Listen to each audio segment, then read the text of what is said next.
Tenemos la ponencia del doctor Juan Manuel Calipuy Gálvez, médico internista, especialista en medicina interna de la Universidad Peruana Cayetano Heredia, maestría en diabetes y nutrición, médico asistente del Hospital Alberto Sabogal de Salud, médico asistente e investigador clínico en el Centro de Investigación en Diabetes, Obesidad y Nutrición, CIDON, presidente en la Comisión de Autorización del CONAREME, miembro titular y actual secretario de Acción Científica de la Sociedad Peruana de Medicina Interna. El tema de hoy tiene relación con un cuadro clínico muy frecuente en la parte endocrinológica, que es la diabetes, en donde no solamente tenemos que luchar con el paciente, la enfermedad, escoger el esquema terapéutico más adecuado e individualizado, sino también con algunos problemas a nivel de la terapéutica, lo que conocemos como inercia terapéutica. Para eso dejamos al doctor Manuel Calipuy. Muchas gracias. Buenos días a todos, gracias Roberto por la presentación. Buenos días a todos y agradecerles, bueno, es una hora temprano para muchos, pero bueno, a los que están también online, buenos días.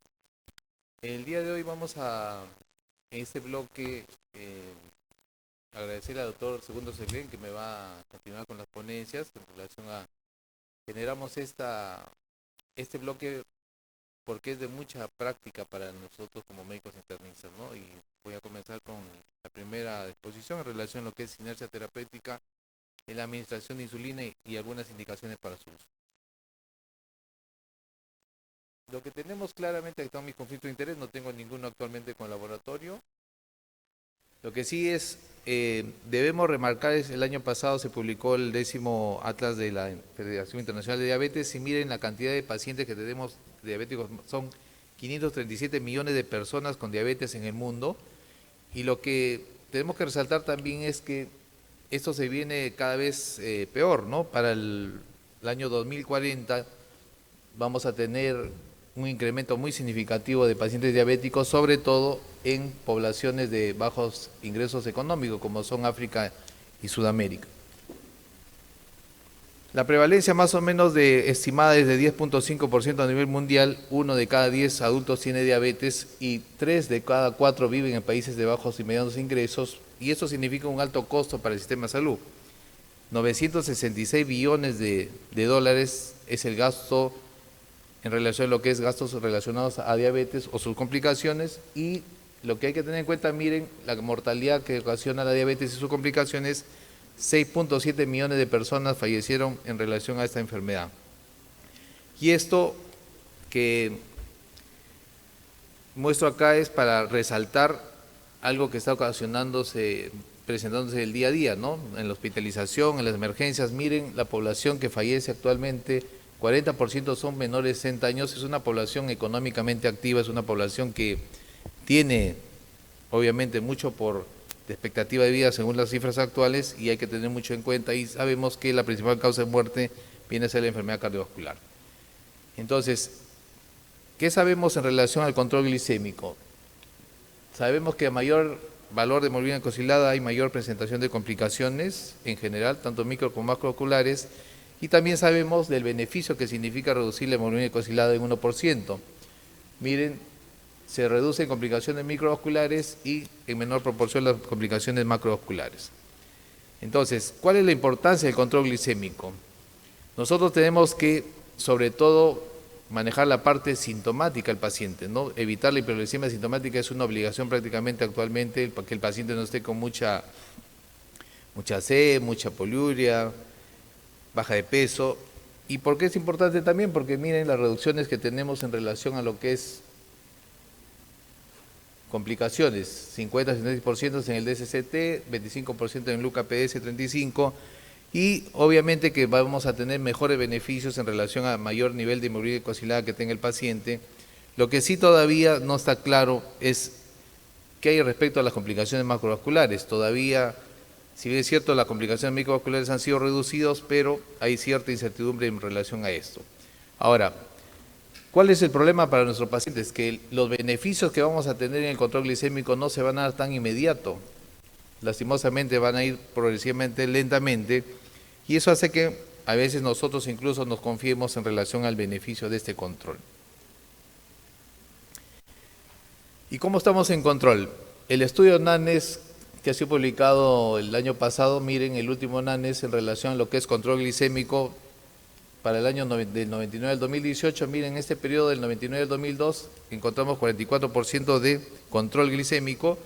En el siguiente periodo, del 2007 al 2010, 57%, mejoró en cierta manera, pero este último, del 2015 al 2018, miren cómo nuevamente reduce y solamente la mitad de pacientes en Estados Unidos tienen un control adecuado de glicemia con valor de glicosilada menos de 7. Y si bien es cierto, la meta de control glicémico no va a ser estándar para todos los pacientes, esto hay que adaptarlo a cada paciente. Miren, si incrementamos un poco la glicosilada a un valor de 8, que podemos tener algunos pacientes, sobre todo los adultos mayores o algunos pacientes de riesgo, llegamos prácticamente solamente a un 75%, o sea, sí considerable de pacientes no controlados. Esto es un fenómeno a nivel mundial, Perú no es ajeno a esta problemática. Miren estos algunos estudios hechos acá en el Perú, miren, control glicémico 50%, este estudio hecho en Cayetano Heredia se logra solamente 35%, y lo que he traído este estudio, que es un estudio que se ha publicado el año pasado, generado por la institución crónica de la Universidad Cayetano Heredia, es muy importante porque se ha hecho en las 6 ciudades más importantes que tienen alta prevalencia de diabetes, como son Piura, La Libertad, Lambayeque, Lima, Arequipa y Cusco, en consulta externa en los 3 niveles de atención que tenemos en nuestro sistema de salud, tanto el primario, secundario y terciario. La mayoría, si bien es cierto, fue realizado en atención primaria, 91%, y se evaluó la meta de menos de 7%, y miren lo que se logra en relación a control. Solamente entre el 39 y el 56% tenían niveles de glicosilada menos de 7%. Y obviamente los mejores controles fueron en los niveles terciarios, pero lo que también hay que resaltar es que en este estudio se encuentra que solamente el 22 al 53% tenían el dosaje de hemoglobina glicosilada en el último año, o sea, la mayoría de pacientes, más de la mitad, no tienen dosaje de hemoglobina glicosilada, obviamente por muchas razones. La diversidad que tenemos de los centros asistenciales primarios en E-Salud, yo tuve la oportunidad de viajar, no se cuenta con este reactivo incluso muchas veces, ¿no? Es un problema muy serio sobre todo para manejar el paciente diabético. Pero la terapéutica ha ido mejorando cada vez más, contamos con muchos medicamentos en relación a lo que es el abordaje del paciente y control de la diabetes. Tenemos sobreacción sobre muchos mecanismos de acción. Obviamente tenemos mucha guía de práctica clínica para diabetes, y últimamente el mes pasado salió el último consenso de la Asociación Americana de Diabetes y la Asociación Europea para el Estudio de la Diabetes. Esto se publicó el mes pasado. Entonces tenemos recomendaciones, o sea, las guías, las recomendaciones están. Lastimosamente a veces hay algo que hace que no las cumplamos.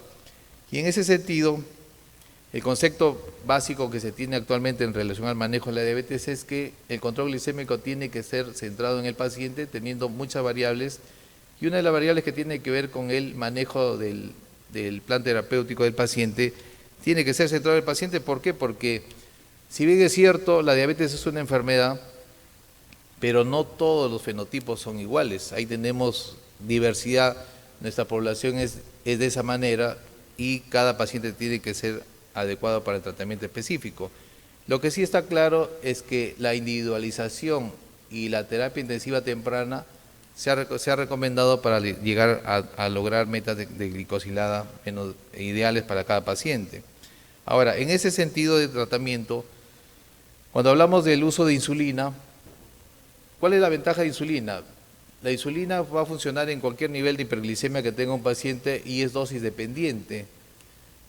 El perfil clínico de insulina, eficacia glicémica alta, probablemente sea la droga que más controle o disminuya la hemoglobina glicosilada. Tenemos el problema de riesgo de polisemia y el aumento de peso, que es algo que a veces nos frena un poco en relación al uso de este tipo de fármacos.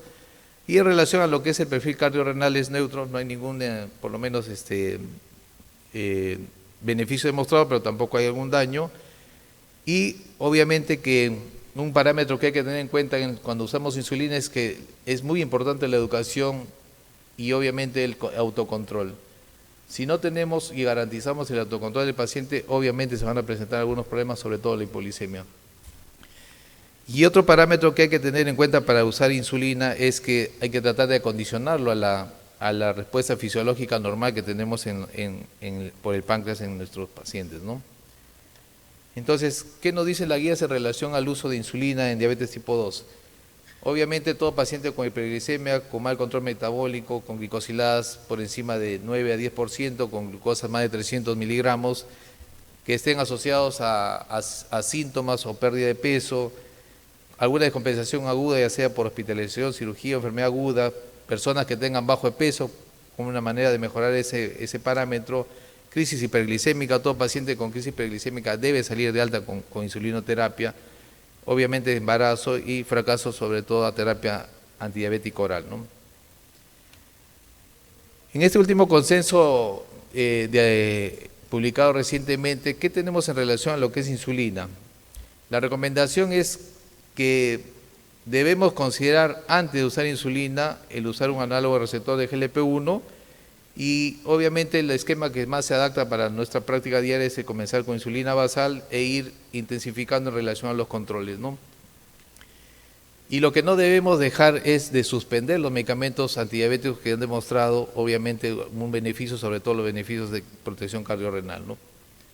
Metformina sigue siendo el estándar, obviamente, y no dejar de mencionar que los estilos de vida saludables son el pilar fundamental para el control del diabético.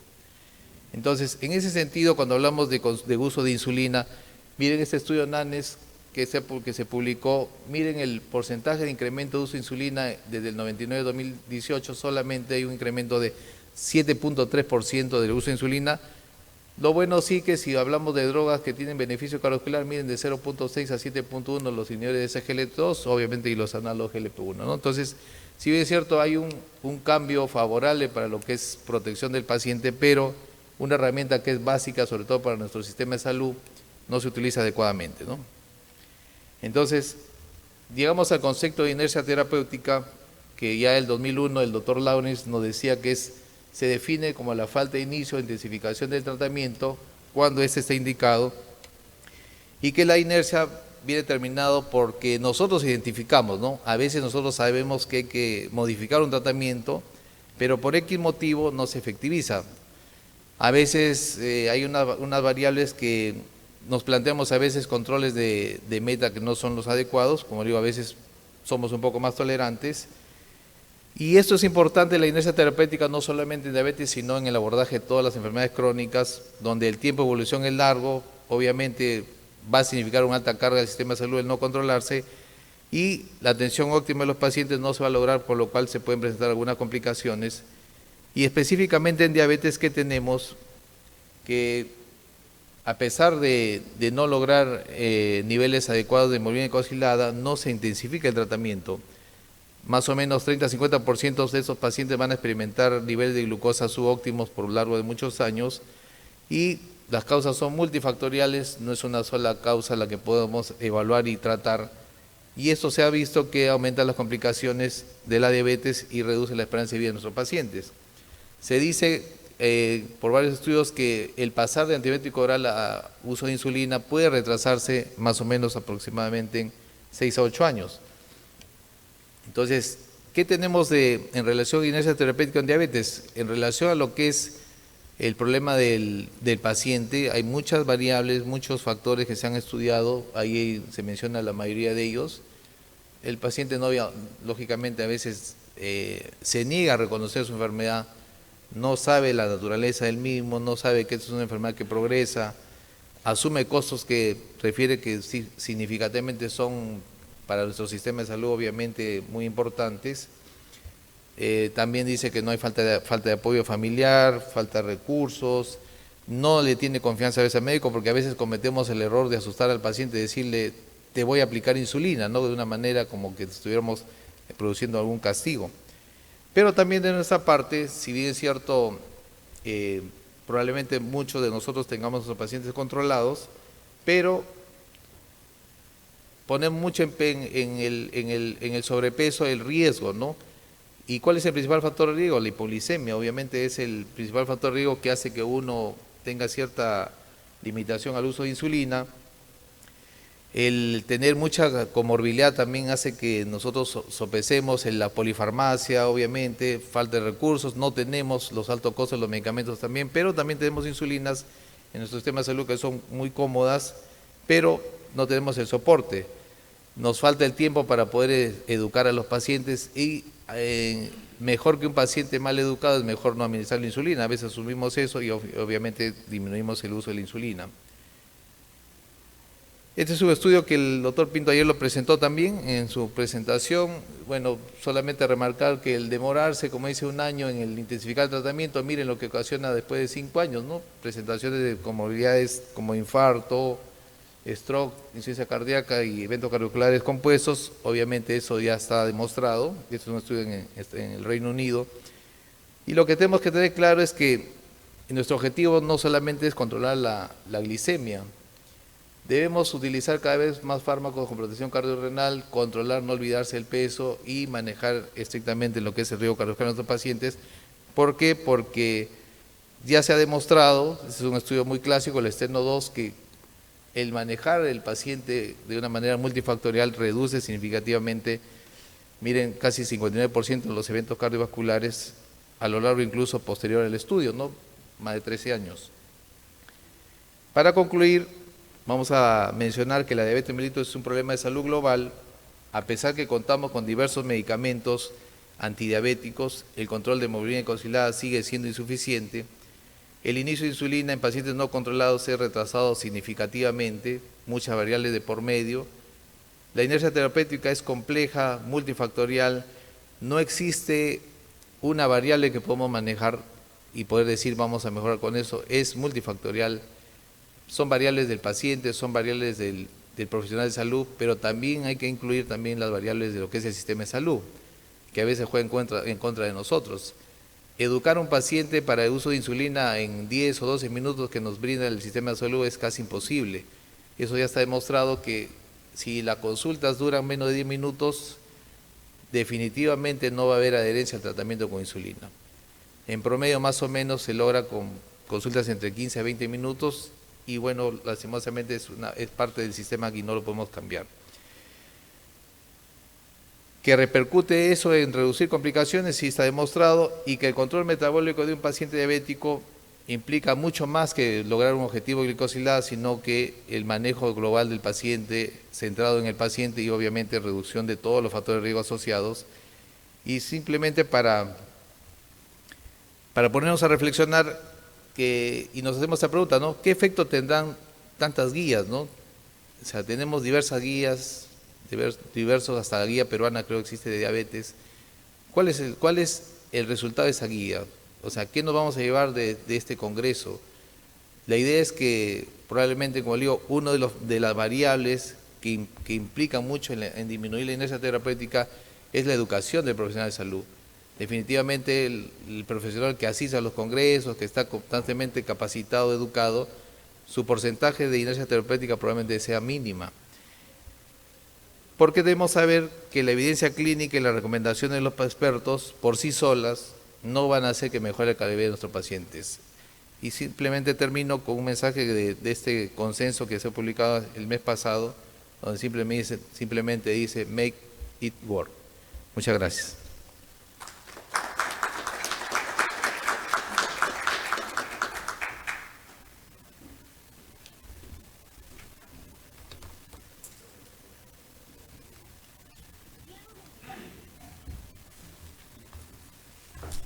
Bueno, continuando con la mesa redonda, vamos a tener la segunda exposición a cargo del doctor segundo Nicolás Seclén Santisteban, médico especialista, endocrinólogo, maestría y doctorado en medicina por la Universidad Peruana Cayetano Heredia, magíster en epidemiología y salud pública y estudios de doctorado en geriatría. Estudio de maestría en Ciencias Políticas por la Universidad Católica del Perú. Durante los últimos 30 años realizó estudios epidemiológicos en la población peruana, demostrando el impacto de las enfermedades crónicas causantes de enfermedad cardiovascular como diabetes mellitus, hipertensión arterial, obesidad y lipidemia. Es investigador honorario de la Universidad Peruana Cayetano Heredia, médico endocrinólogo de la Clínica San Pablo, del Hospital Cayetano Heredia, es presidente de la Sociedad de Diabéticos Juveniles, es presidente actual de la Asociación Latinoamericana de Diabetes y además es el director de la Maestría en Diabetes y Obesidad con mención en Manejo Nutricional de la Escuela de Posgrado de la Universidad Peruana Cayetano Heredia. Para este caso vamos a tener el gusto de presentar al doctor en lo que es el tema de utilización de mezclas fijas inyectables de insulina y GLP-1. Con ustedes el doctor Segundo Seclen Santisteban. Muchísimas gracias por la presentación, doctor Jacobo.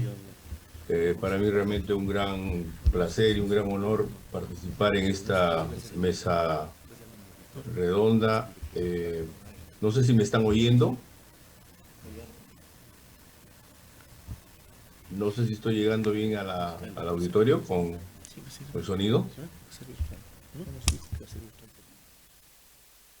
Doctor Roberto, ¿estoy con sonido?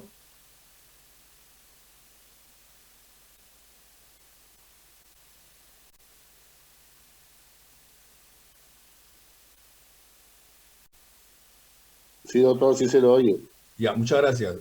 Quería simplemente ratificar que estoy muy contento de participar en este congreso en honor a nuestro maestro, el profesor Amador Carcelén Bustamante, del cual tenemos grandes recuerdos, tanto en su labor académica como un ícono de la medicina peruana, como por sus aficiones que hemos compartido, como es la música.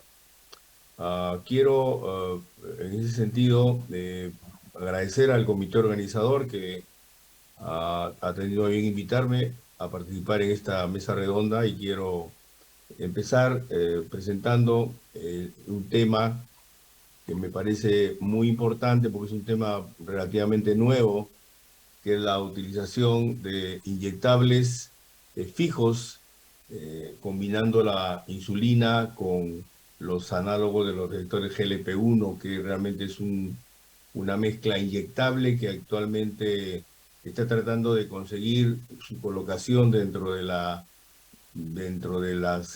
alternativas para manejar la diabetes tipo 2.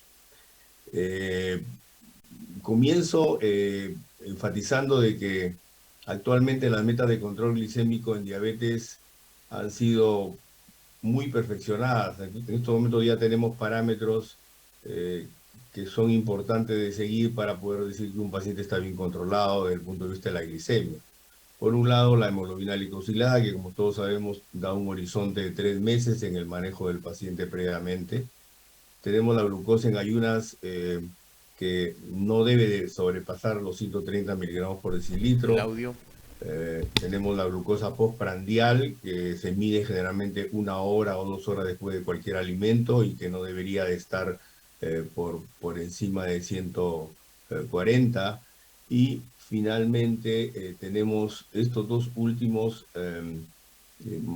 indicadores de control de la glucosa, que es el tiempo en rango y la variabilidad glicémica. Estos dos últimos son muy importantes porque realmente complementan lo que diríamos la cuarta pata de una silla de control, porque realmente nos ha permitido, por un lado, saber si los medicamentos pueden tener una estabilidad para poder mantener en un tiempo determinado estos parámetros previos que he mencionado, los 3 anteriores, y por otro lado saber que realmente los picos que se producen en el tratamiento en relación a la glicemia, sobre todo la utilizar insulina, son correctos. Por ejemplo, en variabilidad glicémica podría haber un paciente que tiene la misma hemoglobina glicosilada, como ven ustedes en la pantalla, pero por ejemplo, uno de ellos podría tener picos muy altos de glucosa y picos muy bajos de glucosa en los niveles de hipoglicemia, y poder tener, en resumen, una glicosilada de 8%, mientras que hay otro paciente con la misma hemoglobina glicosilada que podría tener una regularidad en su control, ambos con la misma hemoglobina glicosilada, pero el primero con un gran estrés oxidativo por las diferencias de elevación y baja de la glicemia. Y por lo tanto, esto es un elemento muy importante. En estos momentos se está utilizando para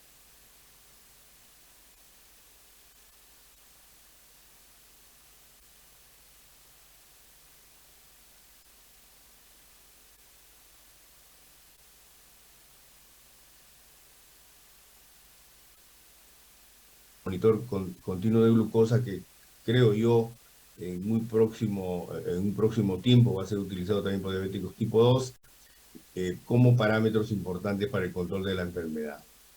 Es importante este concepto de tener nuevos marcadores de control de glicemia, porque eso nos va a permitir, por un lado, saber de que tenemos que llegar a niveles de hemoglobina glicosilada rápidamente, alrededor de un 7%, como se ve en esta diapositiva, que es la expectativa que se encuentra en la mayoría de ensayos clínicos, y tratar de evitar estos picos que son un legado disglicémico, significa una hiperglicemia crónica que finalmente lleva a la presencia de complicaciones micro y macrovasculares. Y por lo tanto el abordaje oportuno de la glicemia en estos momentos permite que tengamos que ser un poco más agresivos con el manejo de la enfermedad.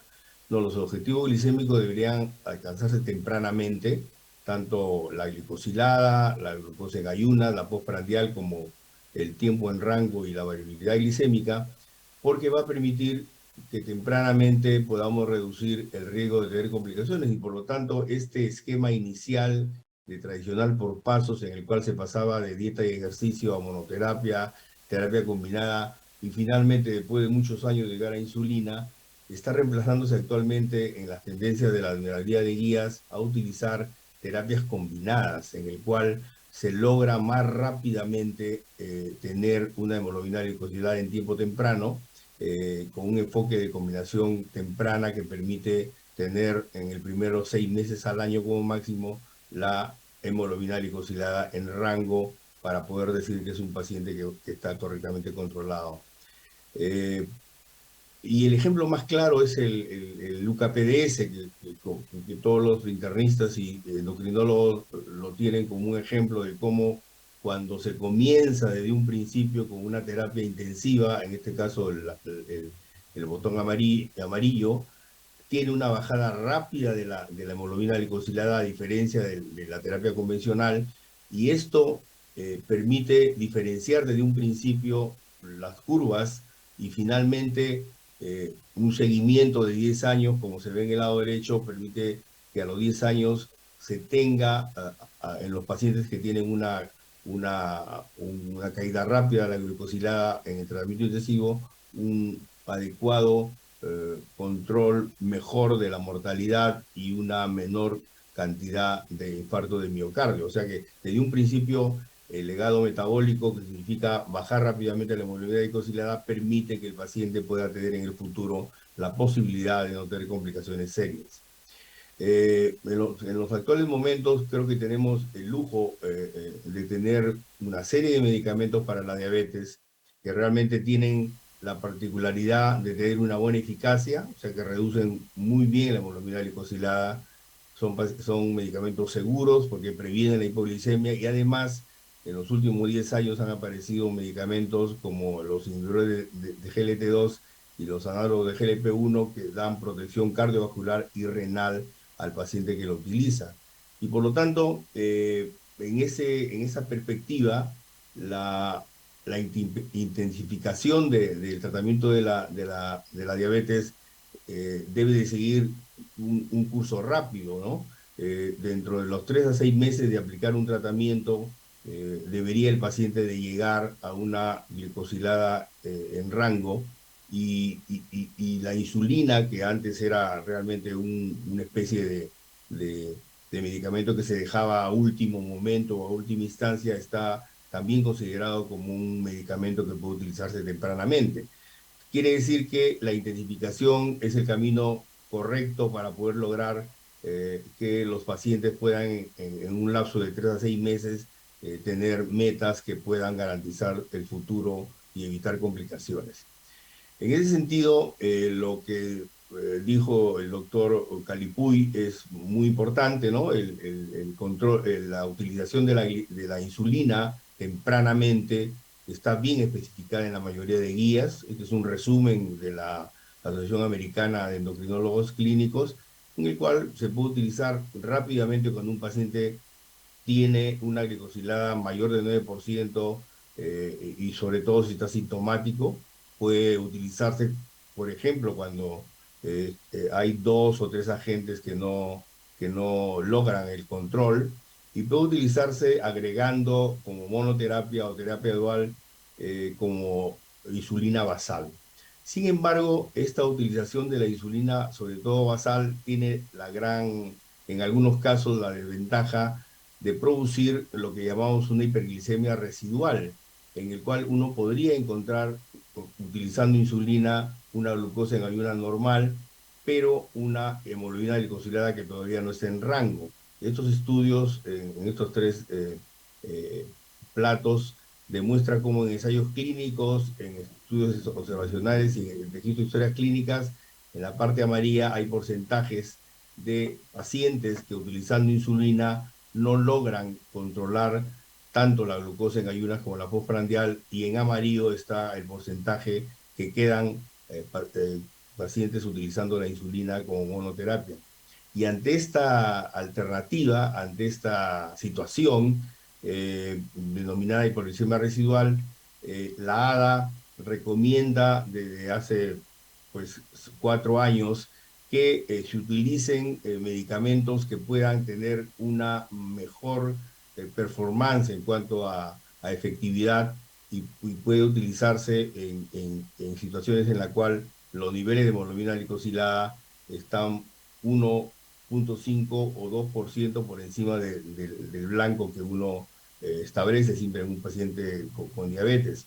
Y por lo tanto, esta terapia dual permite que los pacientes puedan llegar también rápidamente a obtener el objetivo clínico de tener una hemoglobina glicosilada menor de un 7%. Entonces, cuando se presenta esa situación en la cual, teniendo una insulina basal, llegando a una glicemia en ayunas normal, pero teniendo todavía una glicosilada elevada, y sobre todo cuando ya la dosis de insulina sobrepasa la dosis de 0,5 unidades por kilo de peso, uno está en la disyuntiva de entrar a utilizar insulina intensiva, o sea, más inyecciones de insulina, o utilizar medicamentos como los análogos de receptores de GLP-1, que realmente han demostrado con su combinación el tener una buena performance para poder lograr los objetivos de la glicemia. Eh, este medicamento, en primer lugar, evita, asociado a la insulina, una ganancia de peso y un aumento del riesgo de hipoglicemia. Igualmente, la insulina basal, si bien es efectiva para poder bajar sobre todo la glucosa en ayunas, la asociación con GLP-1 le permite atacar a su vez la glucosa postprandial, que es lo que muchas veces tenemos como déficit cuando se utiliza insulina basal. Eh, y esta asociación realmente, ahora recomendada por la ADA y por el Grupo Europeo, permite sumar 2 medicamentos que, por un lado, en el caso de insulina, actúa eh, mejorando la captación de la glucosa en el hígado y en el músculo y en las células grasas, mejorando también la performance a nivel del riñón. Y por el lado de los inhibidores, los análogos de GLP-1, actúan disminuyendo el glucagón, estimulando la célula beta en el páncreas, disminuyendo la sensación de llenura a través de su efecto en el cerebro, y disminuyendo el vaciado del tracto gastrointestinal. Esta asociación de inyectables permite realmente que el complemento ayude a que el paciente llegue rápidamente a tener el objetivo de una glicosilada menor del 7%. Este es un estudio que muestra cómo, comparando la combinación de hemoglobina de insulina con análogo de GLP-1 versus basal bolo, que sería la otra alternativa a seguir, hay un mejor control de la hemoglobina glicosilada utilizando la combinación de GLP-1 con insulina versus insulina basal.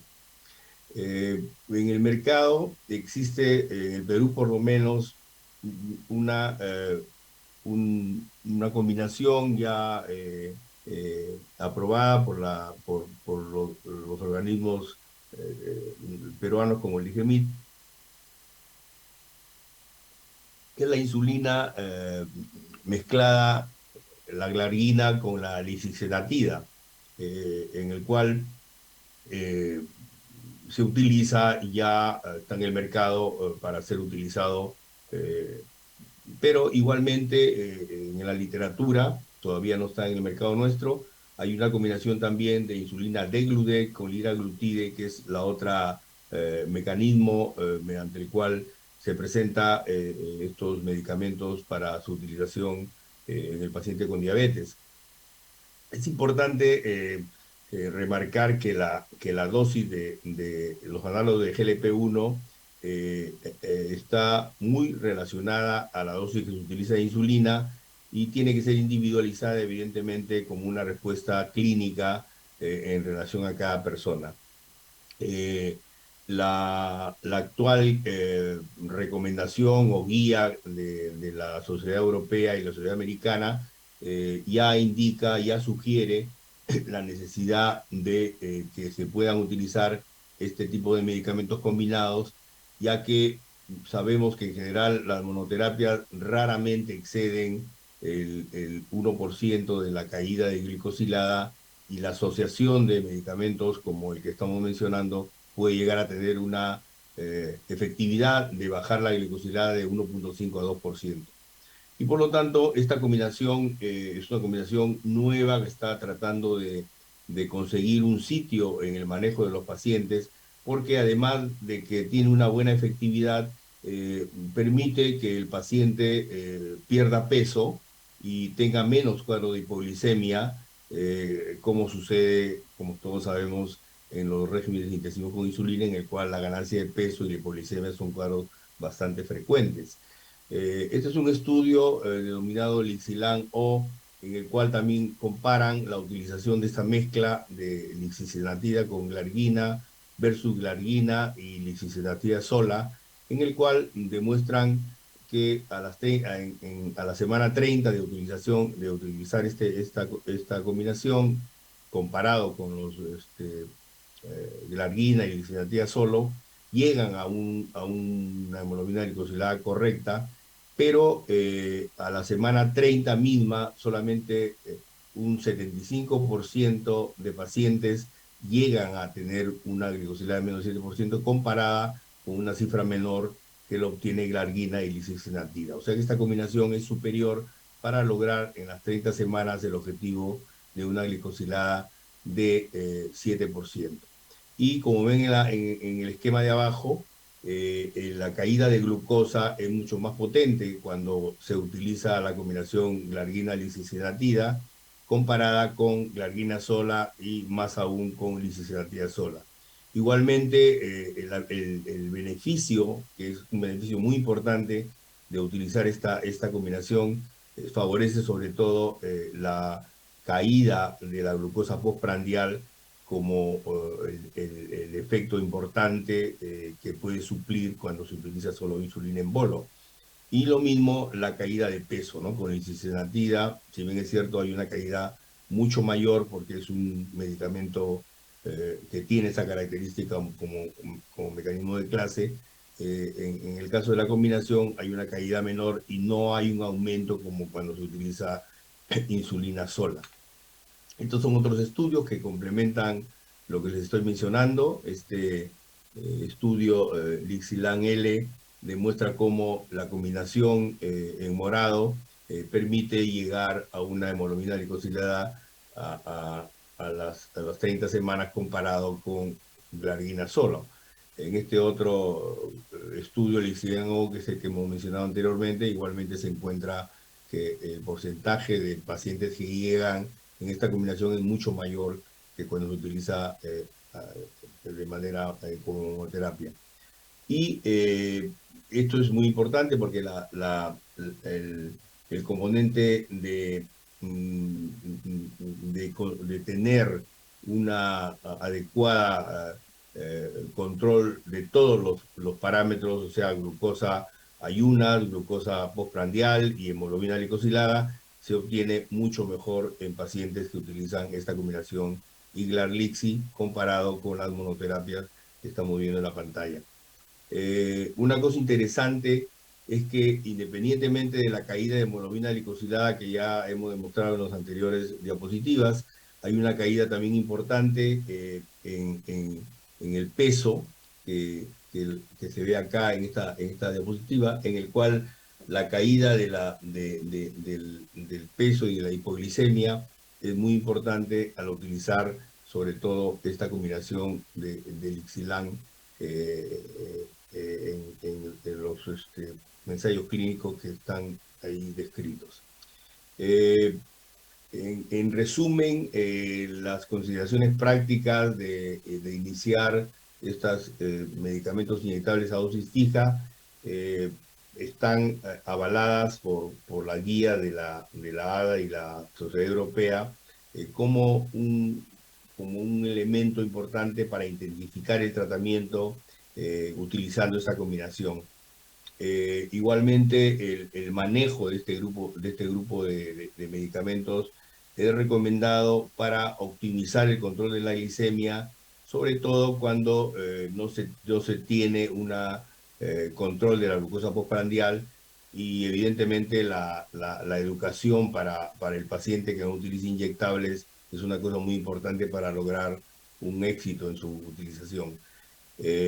Finalmente, esta diapositiva trata de sugerir, ¿no?, su utilización considerando los estudios que existen y las guías, sobre todo de la ADA y de la Sociedad de Endocrinología. Y, por ejemplo, podría indicarse en adultos que debutan con diabetes tipo 2 con una hemoglobina glicosilada más del 9 o 10% con o sin síntomas. Podría ser una buena alternativa su utilización. En segundo lugar, en adultos con diabetes tipo 2 que no están controlados con insulina basal, que tienen, por ejemplo, más de 60 unidades por día como bolo basal, con o sin agentes orales, se puede utilizar también este medicamento. Igualmente, adultos que no están adecuadamente controlados con lisifenatida, que es el análogo del receptor GLP-1 o cualquier otro análogo, se puede utilizar esta combinación. Adultos con diabetes tipo 2 que no están controlados con 2 agentes orales, también podría ser en una segunda instancia utilizar esta medicación. Y finalmente, adultos mayores con diabetes tipo 2 que tienen una tasa de filtración glomerular mayor de 30, también están indicados para la utilización de esta combinación. Al costado en amarillo están digamos, los estudios que se han realizado utilizando estas combinaciones en este grupo específico de pacientes, ¿no? Realmente es un nuevo abordaje de la diabetes en su manejo con inyectables. Puede ser una buena alternativa en pacientes que utilizan insulina y que pueden agregarse como un medicamento que puede ayudar rápidamente a lograr el control de la hemoglobina glicosilada, y en general creo yo que estos medicamentos ayudan a que la inercia terapéutica, que bien lo ha mencionado el doctor Calipuy, pueda ser rápidamente superada, porque sinceramente todavía tenemos, no solamente en el Perú, sino en el mundo, más de un 50% de pacientes que no llegan a control, y eso explica la cantidad de complicaciones y mortalidad que tiene este grupo de pacientes con diabetes tipo 2. Muchas gracias y esperamos las preguntas respectivas.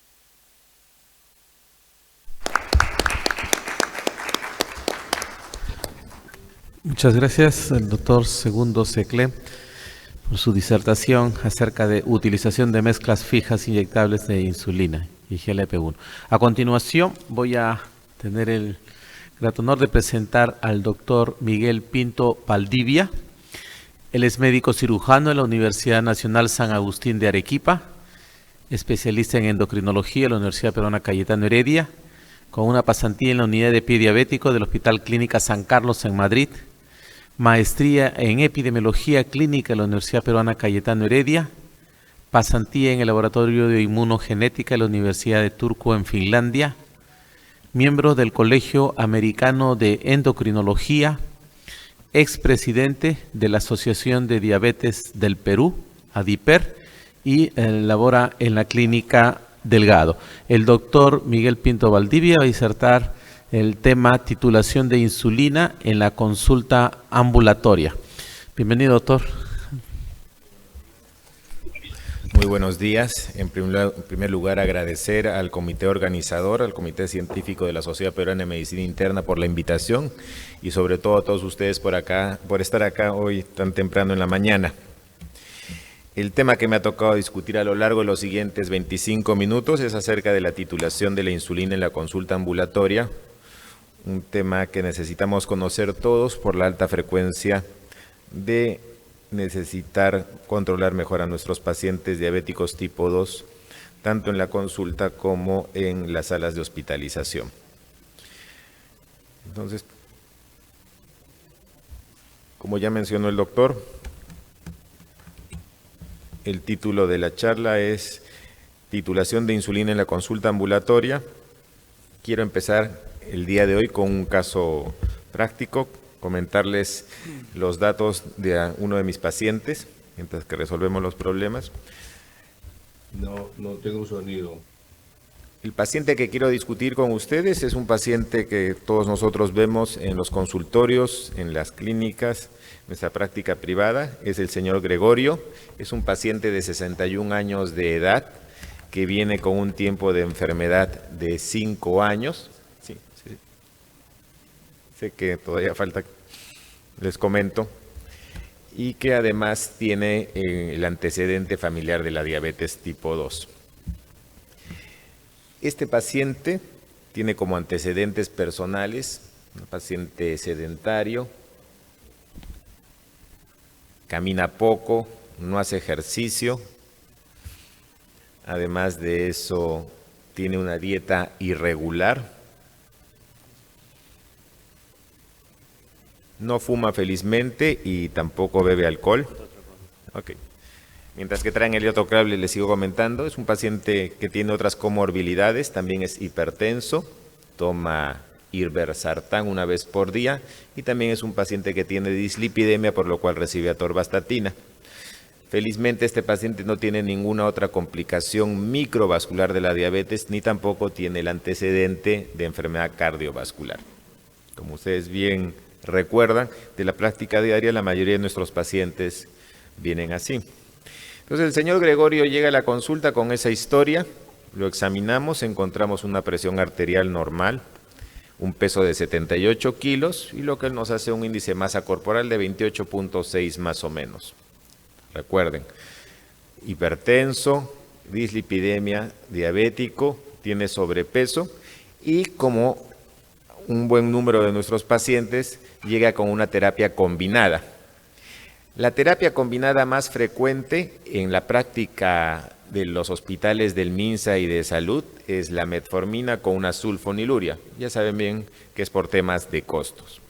Esa combinación inicial es un tanto diferente en el sector privado, donde actualmente la tendencia es a combinar metformina con un inhibidor del DPP4 o la metformina con un inhibidor del receptor SGLT2.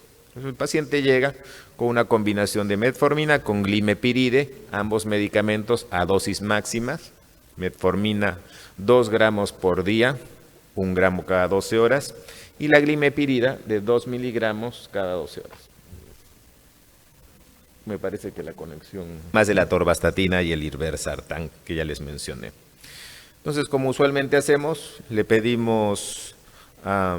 ¿Quieres que te conectes tu laptop? ¿Qué?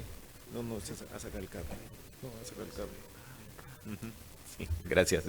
Como les mencionaba, llega y lo que hacemos es pedirle sus exámenes de control. En general les resumo los resultados, los más importantes: la TGP normal, un perfil de lípidos con un HDL bajo, un LDL en 151, unos triglicéridos elevados.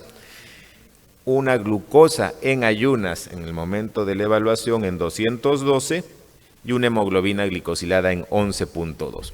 Entonces, para resumir, un paciente diabético, 5 años de evolución, con otras complicaciones como son la hipertensión y la dislipidemia, y sin complicaciones tipo microalbuminuria negativa y no controlado. Entonces, ¿qué hacemos con el paciente que no está controlado en una terapia doble de antidiabéticos orales? Lo primero que quiero destacar, como ya lo mencionó el doctor Calipuy, el control metabólico de los pacientes diabéticos tipo 2 en general en el mundo y sobre todo en nuestro país es pobre.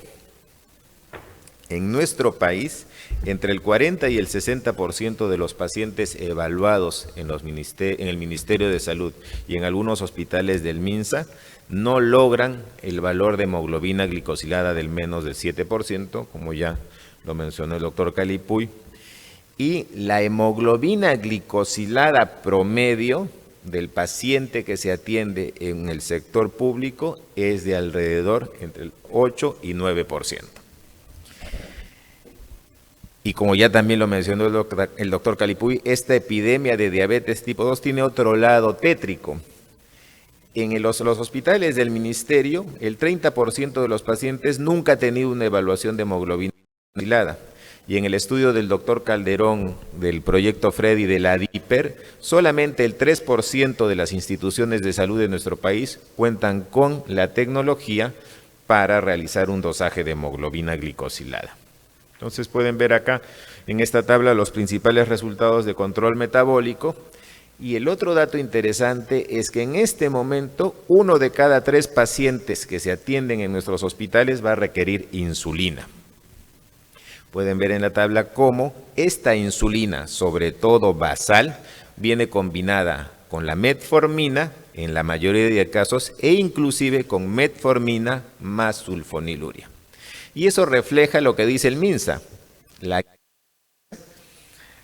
Si la comparamos con la guía americana EASD, es MINSA 2022, EASD 2006.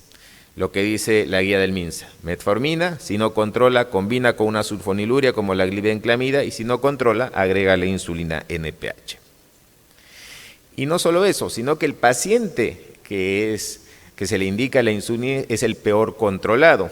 Ese paciente tiene una glicosilada de 9.8 en general en este estudio de Cayetano Heredia y tiene el mayor número de complicaciones. Tiene nefropatía, neuropatía, etcétera, y es el que tiene más frecuencia de amputaciones y otras complicaciones. Entonces, estamos indicando la insulina en 1 de cada 3 de nuestros pacientes y es el paciente que tiene mayor número de complicaciones. Solamente para recordar, ustedes ya conocen esta lámina, la diabetes tipo 2 es una enfermedad progresiva donde podemos ver que el paciente generalmente o la mayoría de los pacientes van a requerir más de 2 tratamientos antidiabéticos orales y la insulina, y que ya está demostrado que a medida que pasan los años disminuye la masa celular beta productora de insulina y también disminuye lo que es la función de la célula beta. Como ya mencionaron, las guías de manejo han cambiado. Para los más jóvenes, ustedes probablemente no han conocido esta guía, donde en el 2006 se decía: metformina para todos, si no controla, agrega una sulfoniluria y si no controla, pasa a insulina. Un solo tratamiento para todos los pacientes. Y como bien se ha mencionado ahora, en el último consenso de la Asociación Americana de Diabetes, ya hay un grupo de pacientes que se van a beneficiar de terapias específicas. Los que tienen riesgo de enfermedad cardiovascular, los que tienen insuficiencia cardíaca y los que tienen daño renal. En este grupo de pacientes, independientemente del valor de la hemoglobina glicosilada, tienen que recibir o un inhibidor del SGLT2 o un agonista del receptor del GLP-1. O sea, si su paciente tiene esas características, independientemente de la hemoglobina glicosilada, tiene que recibir ese tratamiento. Y como ya mencionó también el doctor Calipuy, en este momento el consenso que utilizamos en endocrinología para el manejo de nuestros pacientes habla que la primera terapia inyectable en la mayoría de los pacientes va a ser un agonista del receptor del GLP-1. Y si este paciente que necesite el agonista del receptor del GLP-1 no controla o no llega a metas, recién vamos a pensar en agregar una insulina basal y luego vamos a seguir el camino usual de ir agregando bolos preprandiales de insulina. Entonces, en el caso de que el paciente necesite utilizar insulina, de preferencia la insulina basal, e insulina basal me refiero a la NPH, a la insulina glargina, a la de Temir o a las que son de segunda generación como es Tuyeo o de Gludec o U300 mejor dicho. Entonces, en cuestiones prácticas, ¿cómo debemos iniciar el uso de insulina en el paciente ambulatorio? Y ya está mencionado y tiene mucha experiencia, es que lo más conservador son 10 unidades de insulina basal por la noche o calcular el peso por 0.1 o 0.2 si la glicosilada es de menos del 8% o 0.2 a 0.3 si la glicosilada está muy alta o es el paciente sintomático. Recuerden que en el caso del paciente que les mencioné, el señor Alfredo, tenía 212 de glucosa basal y una glicosilada de 11.2. Aparentemente no tenía ni poliuria, ni nicturia, ni baja de peso, ni cansancio, ni visión borrosa. Entonces, en este paciente, al ser un paciente con un valor tan alto de glicosilada, la primera elección no debería ser un agonista del receptor de GLP-1, sino una insulina basal. Y lo mismo dice la otra guía que utilizamos, la Asociación Americana de Endocrinólogos Clínicos, que ha actualizado su consenso la semana pasada y dice, empieza con insulina, fíjate en el valor de la hemoglobina glicosilada, menos de 8 o más de 8, calcula la dosis diaria, multiplica y titula. Si después de 2 o 3 meses no controla, piensa en agregar un agonista del receptor del GLP-1, un inhibidor del SGLT2. Y si estás pensando que debes iniciar bolos preprandiales, primero el Basal Plus, una dosis antes de la comida principal, entre nosotros el almuerzo, y si no lo vas a complicar más, agregando bolos preprandiales antes del desayuno, almuerzo y cena. Pero eso es algo que creo que va a tocar Lizardo. En esta reciente revisión de tipos de insulina pueden ver las que tenemos disponibles, la NPH, lo que es insulina glargina, la de Temir y la de Gludec. También tenemos la U300, que es la insulina glargina concentrada. En general, estas insulinas son igual de efectivas, todas. Obviamente hay diferencias con respecto al precio y las tecnologías de aplicación. ¿Qué hacemos con el señor Gregorio que les estaba diciendo? Bueno, lo primero que hacemos es lo que dice la guía. Reduce, o mejor aún, suspende las sulfonilurias por el riesgo de hipoglicemia. Continúa con la metformina, continúa con la terapia para prevenir eventos cardiovasculares y arranca insulina glargina o una insulina basal, o si hubiera estado en el consultorio del Hospital Cayetano, arrancar con una NPH y calcula la dosis, 0.2 a 0.3, conservador. Lo más importante y lo que recalca la nueva guía, educación y autocontrol. Como bien dijo el doctor Calipuy, no tenemos tiempo en la consulta, estamos llenos de pacientes, lo que tenemos que hacer es derivar a un equipo multidisciplinario. En la clínica, felizmente, contamos con un laboratorio de alimentos que se basa en utilizar maquetas, donde hay una educadora en diabetes específicamente que educa a los pacientes en el uso de glucómetros, uso de insulina y prevención de hipoglicemia. Y lo más importante, paciente que recibe insulina debería tener un glucómetro o debería tener acceso a lo que ahora se está utilizando mucho en la clínica, que son el monitoreo continuo intermitente de glucosa a través del Freestyle Libre Pro, que es lo que tenemos disponible. Entonces, se le recomienda comprar un glucómetro y medirse en ayunas cada 2 días y ante cualquier molestia para ir titulando. En ese sentido, este es un estudio ya clásico. Anneli Kiljarvinen hace los estudios para lograr la aprobación de la insulina glargina y claramente pueden ver de que NPH e insulina glargina son igual de efectivas para disminuir la hemoglobina glicosilada.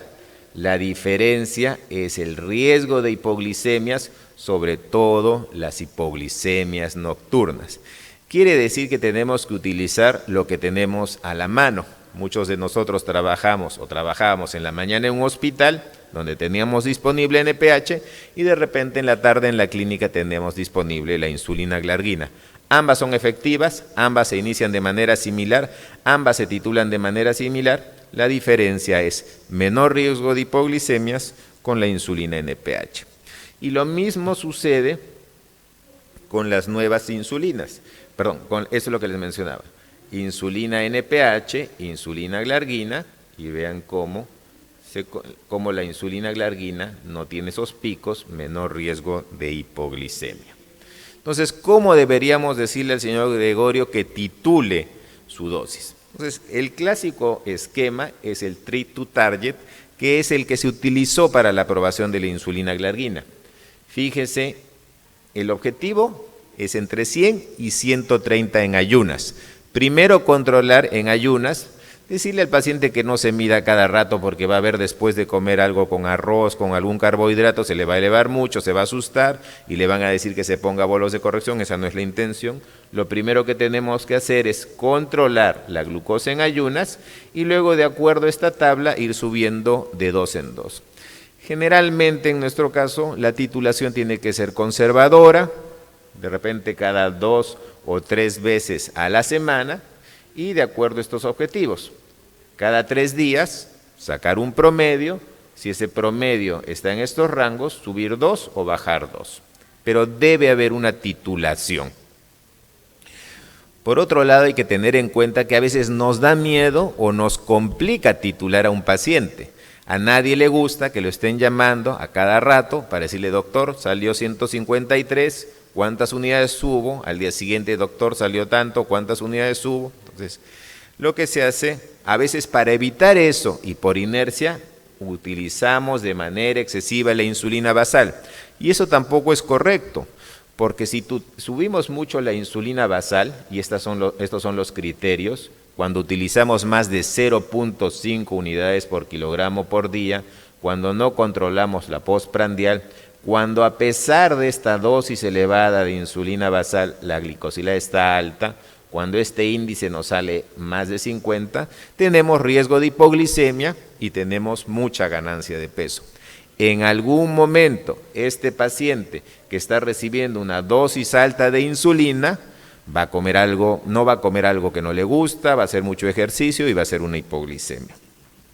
Y como ya también se mencionó, ¿dónde está la insulina? La insulina todavía se utiliza, todavía es el medicamento más importante para el manejo de la glucosa. No hay valor de hemoglobina glicosilada que se rinda. La glicosilada más alta que he visto yo en el hospital ha sido 17%. Entonces, lo único que va a servir en ese caso es la insulina.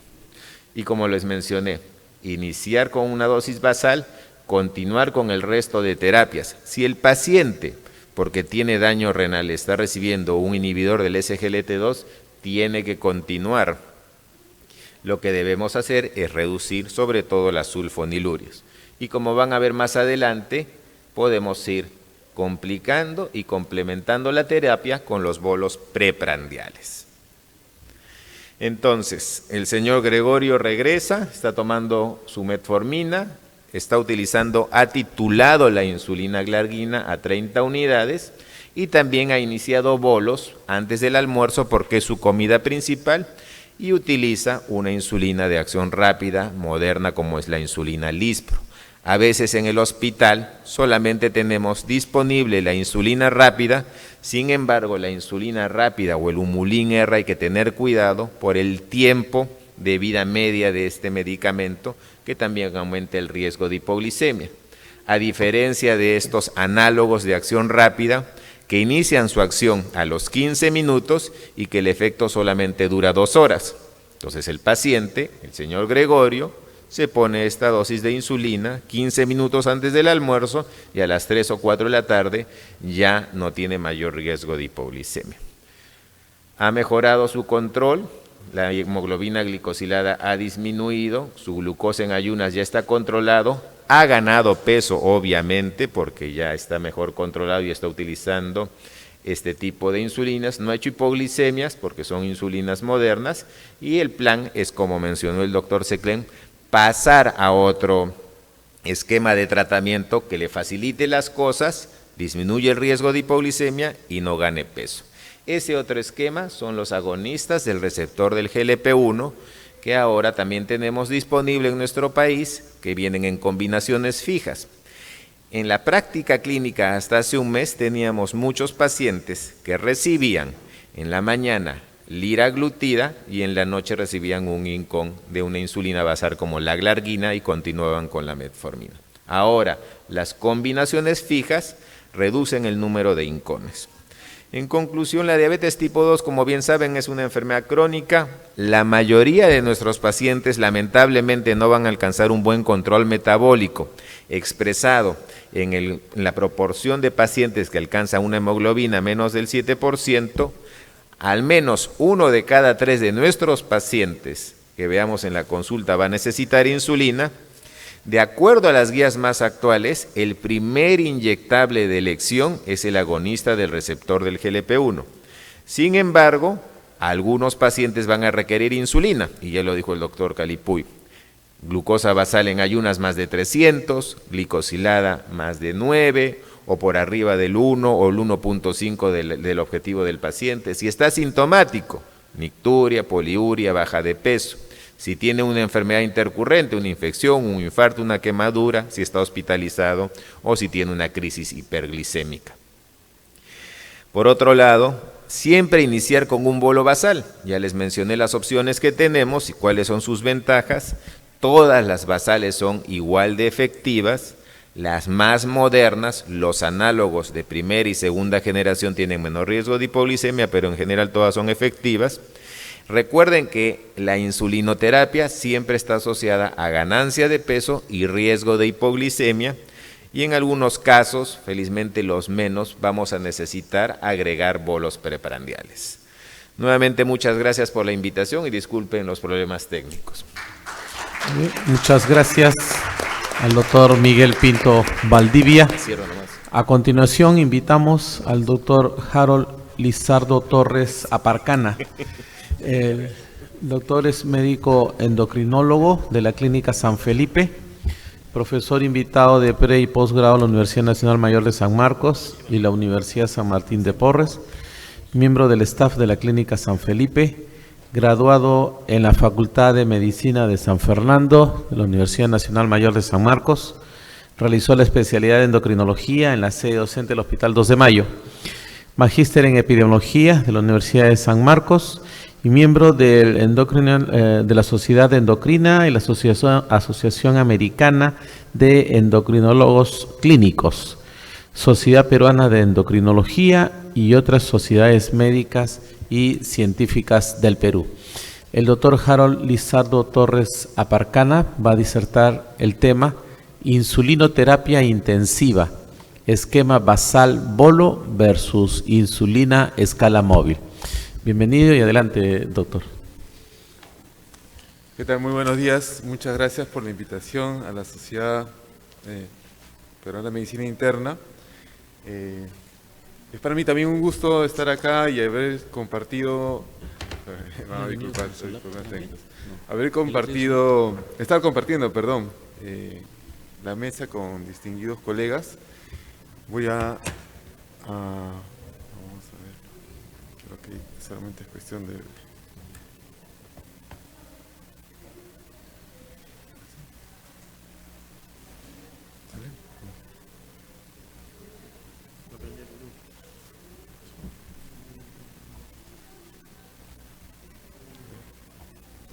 Bueno, ahora sí. Esas cosas a veces pasan. A ver cómo se pusieron. Ya está. Bueno, esta es mi declaración de conflicto de intereses. Vamos a la agenda en el tiempo que nos queda. Ya les había adelantado que tenemos un problema serio con la diabetes mellitus. Fíjense, para la Federación Internacional de Diabetes, de acuerdo a la publicación de su atlas del año pasado, existen al momento 537 millones de personas que tienen justamente diabetes mellitus tipo 2 a nivel mundial entre 20 y 79 años. Lo más trágico, por decirlo de alguna manera, es que este incremento va a seguir y para el año 2045 va a llegar al 46%. Ahora, Otro dato muy importante que tenemos que tener en cuenta es que existe de estos 537 millones, 240 millones de personas que no saben justamente que tienen la enfermedad. Por eso nos sorprende que cuando uno ve la cantidad de pacientes diabéticos que se encuentran hospitalizados en áreas no críticas, estos llegan a ser 1 de cada 4. ¿Okay?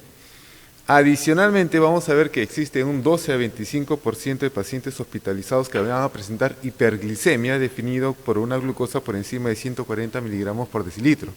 Como les decía, algunos de ellos de pronto son diabéticos, solamente que no lo saben, y otros podrían estar desarrollando lo que llamamos la hiperglicemia de estrés. Y mucho cuidado con la hiperglicemia de estrés, porque estos pacientes, claro, nosotros asumimos que solamente ha sido por el evento agudo que presentó la hiperglicemia, pero entre un 27 a 37% de ellos van a desarrollar diabetes en los siguientes 3 a 12 meses. De ahí, justamente, también que una de las recomendaciones que nos da la Asociación Americana de Diabetes en enero de este año es que deberíamos idealmente realizar una prueba de hemoglobina glicosilada en todos los pacientes hospitalizados que saben que tienen diabetes, ¿ok? Si es que no se ha hecho un control en los últimos 3 meses. Y si tenemos un paciente que no tiene antecedente de diabetes, pero le encontramos hiperglicemia, también deberíamos hacerle una hemoglobina glicosilada, porque si le encontramos un valor de 6.5 o más, es probablemente un paciente que no sabía que tenía diabetes, pero ya era diabético antes de ser hospitalizado. ¿Qué tan común es la hiperglicemia en los pacientes hospitalizados? Este estudio es un poquito antiguo, pero fíjense que es muy importante. Es una publicación del año 2011 y tomaron información de casi 50 millones de mediciones de glucosa en casi 3 millones y medio de pacientes hospitalizados en 575 hospitales en Estados Unidos entre enero y diciembre del año 2009. Y fíjense cómo vamos a ver que si vemos qué porcentaje, perdón,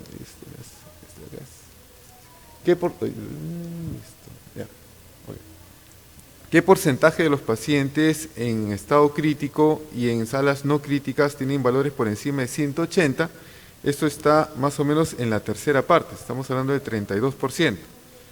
Si vamos a un valor un poco más alto, ¿qué pasa con los pacientes que tienen glucosa por encima de 200? Estamos hablando de un 23%, entonces es casi la cuarta parte, ojo, cuarta parte de los pacientes hospitalizados en áreas críticas y no críticas.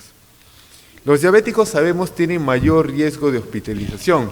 Esta corte de más de 10.000 personas por 7 años indicó justamente que en el caso de los diabéticos, ellos tenían un riesgo de hospitalizarse por alguna infección entre 1.75 a 3 veces más.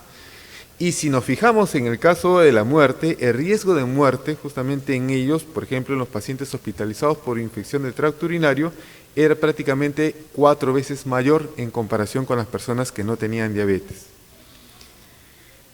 En el caso de los eventos adversos, y estamos hablando ya en este punto de eventos adversos en el perioperatorio, si tenemos pacientes con diabetes que tienen valores por encima de 180, que son justamente las columnas en color rojo, vamos a ver que ciertamente tienen mayor riesgo de infección en forma estadísticamente significativa y también de muerte. Pero un detalle muy importante es este de acá. ¿Qué pasa con los no diabéticos? Los no diabéticos también, una buena proporción de ellos van a presentar hiperglicemia, valores por encima de 180.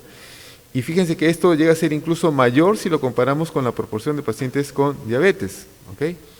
Y es más, en ellos también el riesgo de infección está incrementado en forma significativa, el riesgo de reintervención también y el riesgo de muerte, ¿ok? Entonces, no dejemos de lado a los pacientes que no tienen antecedente de diabetes y que sí presentan hiperglicemia. Muchas veces el temor para el manejo de insulinas es la hipoglicemia. Ya se ha visto eso previamente, es una de las causas de la inercia que existe con los pacientes con diabetes en forma ambulatoria y en la hospitalización también es así. ¿Por qué? Porque la hipoglicemia per se también implica un riesgo. Acá podemos ver en estas imágenes pacientes que tienen la glucosa, por ejemplo, son los controles por encima de 70, es decir, no tienen hipoglicemia y no tienen hiperglicemia y no han requerido insulina. Fíjense la mortalidad si lo comparamos con las personas, en este caso como decía, sin diabetes, sin hiperglicemia, que hacen una hipoglicemia por debajo de 70, se va incrementando, pero el riesgo es mucho mayor, ¿no? Si tenemos un paciente no diabético que nos hace una hipoglicemia y no está recibiendo insulina, es un factor de riesgo para que finalmente pueda el paciente fallecer. Y ahora, ¿qué pasa con las personas que de pronto sí han requerido insulina por ser diabéticos o presentar hiperglicemia?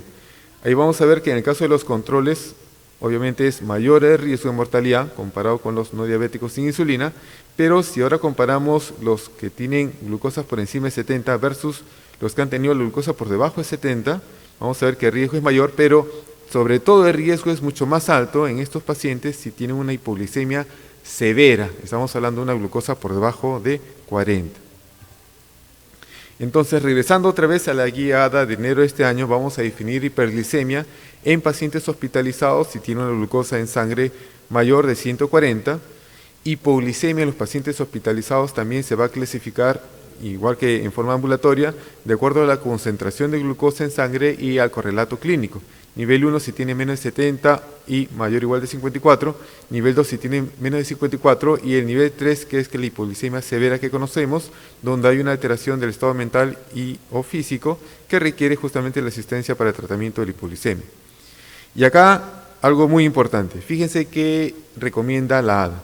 Debemos nosotros iniciar terapia con insulina en hiperglicemia persistente, esto es, pacientes que tienen glucosas mayor o igual de 180 en 2 mediciones y la idea es mantenerlos, fíjense acá, entre 140 y 180, ya sea un paciente en estado crítico o no crítico.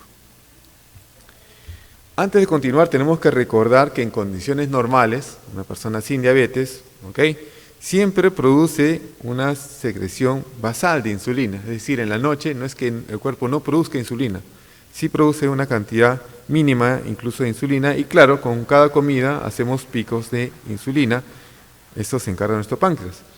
¿Qué sucede si nosotros evaluamos el esquema escala móvil? Primero que va a depender muchas veces de cómo está la glucosa antes de cada comida, si es que es un paciente que está comiendo en la hospitalización.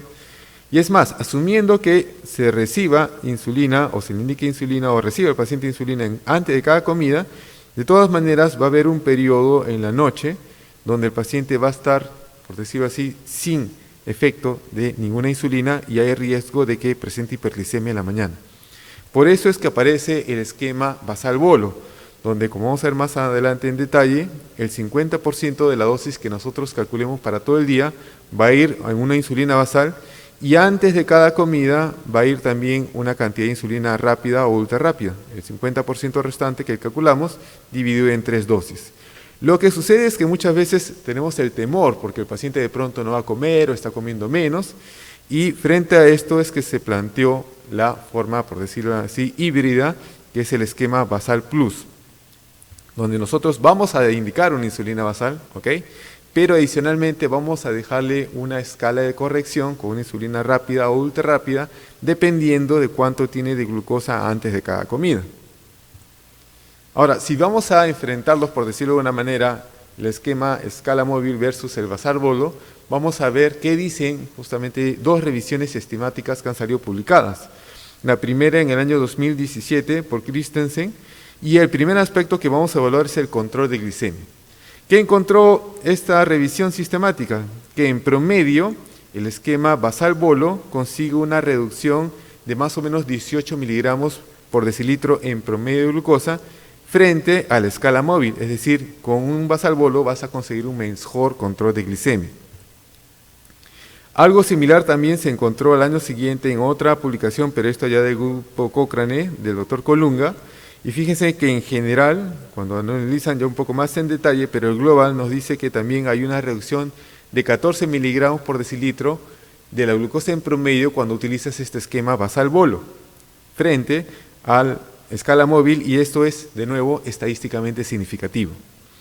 Pero los temores siempre están presentes. Sobre todo lo que mencionamos, la hipoglicemia severa.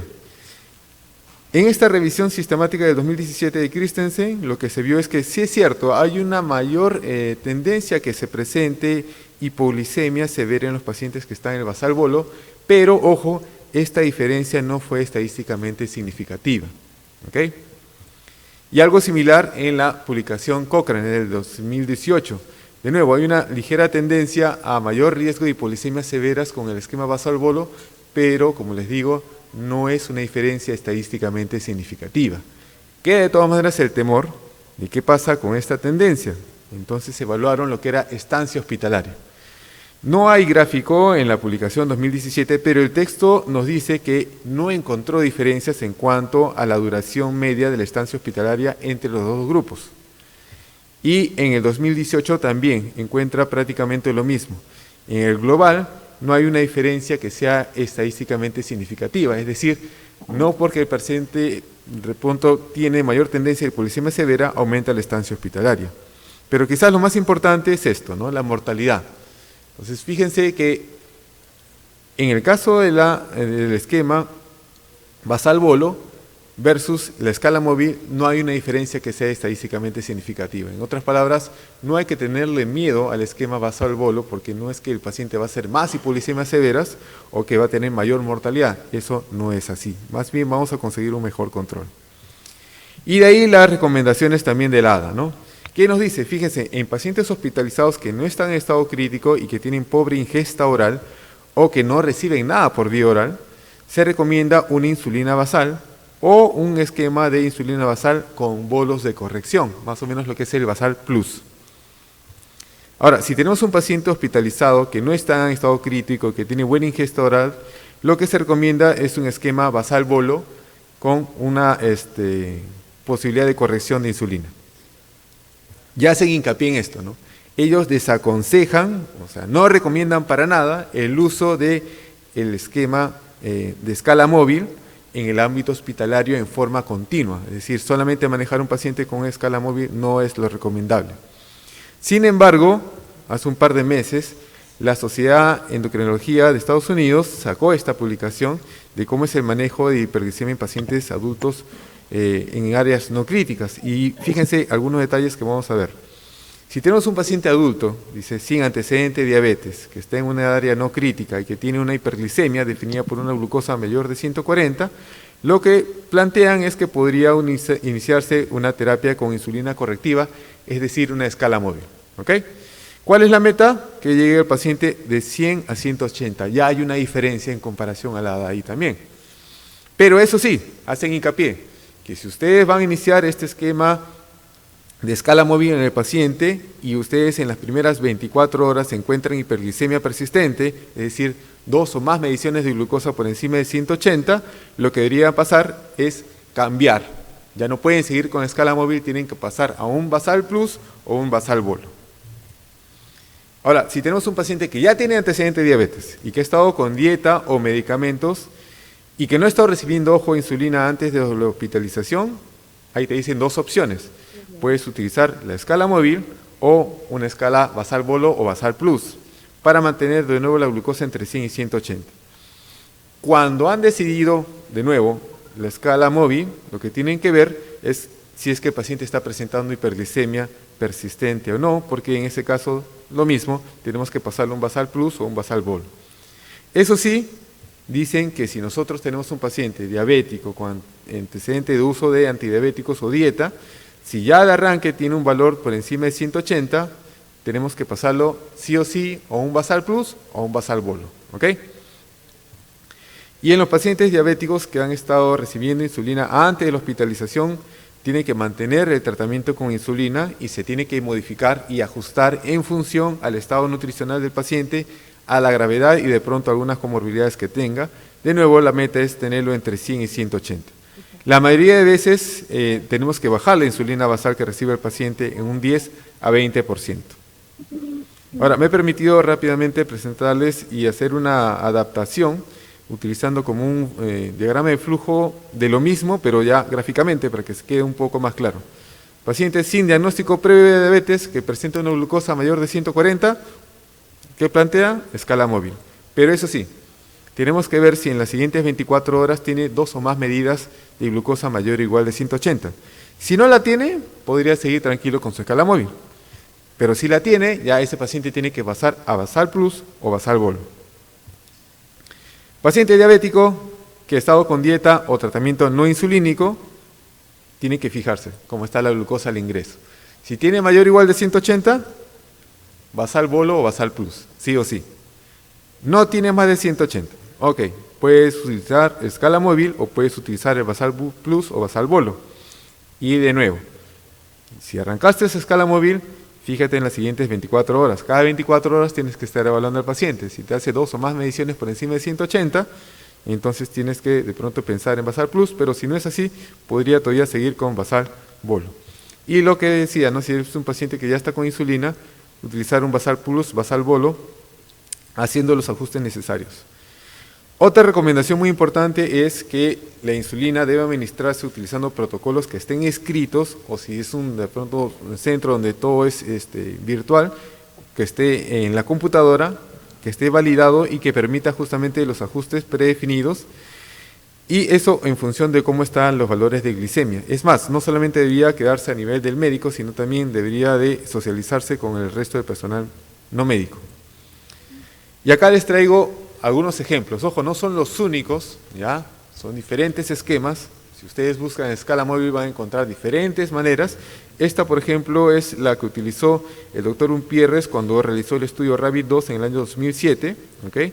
Fíjense que lo que se plantea ahí es medir la glucosa antes de cada comida, pero si el paciente está en NPO, se mide la glucosa cada 6 horas, y según cómo está el valor de glucosa y según las características del paciente, se va a decidir una cantidad de insulina rápida o ultra rápida. ¿Okay?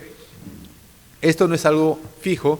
Si es un paciente, por ejemplo, que iniciaste, casi siempre se inicia con la dosis usual, pero tiende a la hipolisemia, o es un paciente que tiene riesgo de hipolisemia, ya tendrías que manejarlo más bien con la columna de la izquierda, que son más sensibles a la insulina. Y si tú ves que con tu esquema usual no consigues un buen control, ya puedes pasar a un esquema de donde se plantea una resistencia al efecto de la insulina. Ahora, el Basal Plus, ¿ok? ¿Qué dice esta revisión que publicaron el año pasado el doctor Pasquel junto con el doctor Umpierres? Que para el caso del cálculo de la dosis de insulina basal es de 0.1 a 0.25 unidades por kilo en todo el día. ¿Okay? Esto sí, vamos a escoger la dosis de 0.1 en función de que el paciente tenga de repente mayor riesgo de hipoglicemia, que son pacientes mayores, pacientes con insuficiencia renal o de repente aquellos que no tienen la seguridad si va a ingerir los alimentos o no.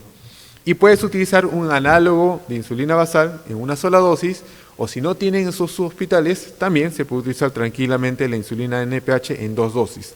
2/3 de la dosis que ustedes les van a calcular lo dejan en la mañana y 1/3 en la noche. Y a esto, de todas maneras, hay que dejar la indicación de una corrección con insulina rápida o ultra rápida, como decía, antes de cada comida, según cómo está la glucosa, o cada 6 horas si el paciente está en NPO. Vamos a llevarlo un poquito a la práctica. Si tenemos un paciente de 90 kilos, por ejemplo, y calculamos 0.1 o 0.25 unidades kilo día, nos va a salir que el paciente utilizaría una dosis de 9 unidades, por ejemplo, si es un paciente con riesgo de hipoglicemia, o podría utilizar hasta 21 unidades. Si utilizan un basal análogo, le pueden dejar en un paciente de alto riesgo de hipoglicemia 9 unidades en una sola dosis, o 21 si no lo es. Y si tienen NPH, estos 9 lo tienen que repartir. Sería 6 en la mañana y 3 en la noche. Y acá algo similar. De los 21 lo puedes repartir 14 en la mañana y 7 en la noche. ¿Sí? Ahora, ¿qué pasa con el Basal Bolo? De nuevo, también hay diferentes esquemas, algunos que son más rígidos que otros. Pero si tenemos un paciente que nunca ha usado insulina, la dosis total que le calculemos al día sería de 0.3 a 0.5 unidades kilo día. De nuevo, vamos a escoger la dosis más baja si es un paciente con riesgo de hipoglicemia. Ahora, de esto que ustedes calculan en total, el 50% va a ir para insulina basal y el otro 50% va a ir para insulina rápida o ultra rápida. Como dijimos hace un rato, si tienen una insulina basal análoga, en una sola dosis lo dan por completo. Si tienen NPH, lo reparten 2/3 en la mañana, 1/3 en la noche. Y en el caso de la rápida ultra rápida, lo dividen en 3 dosis antes de cada comida. Pero acá también hace el hincapié que en algunos casos también podemos considerar una corrección de esa dosis que nosotros hemos planteado.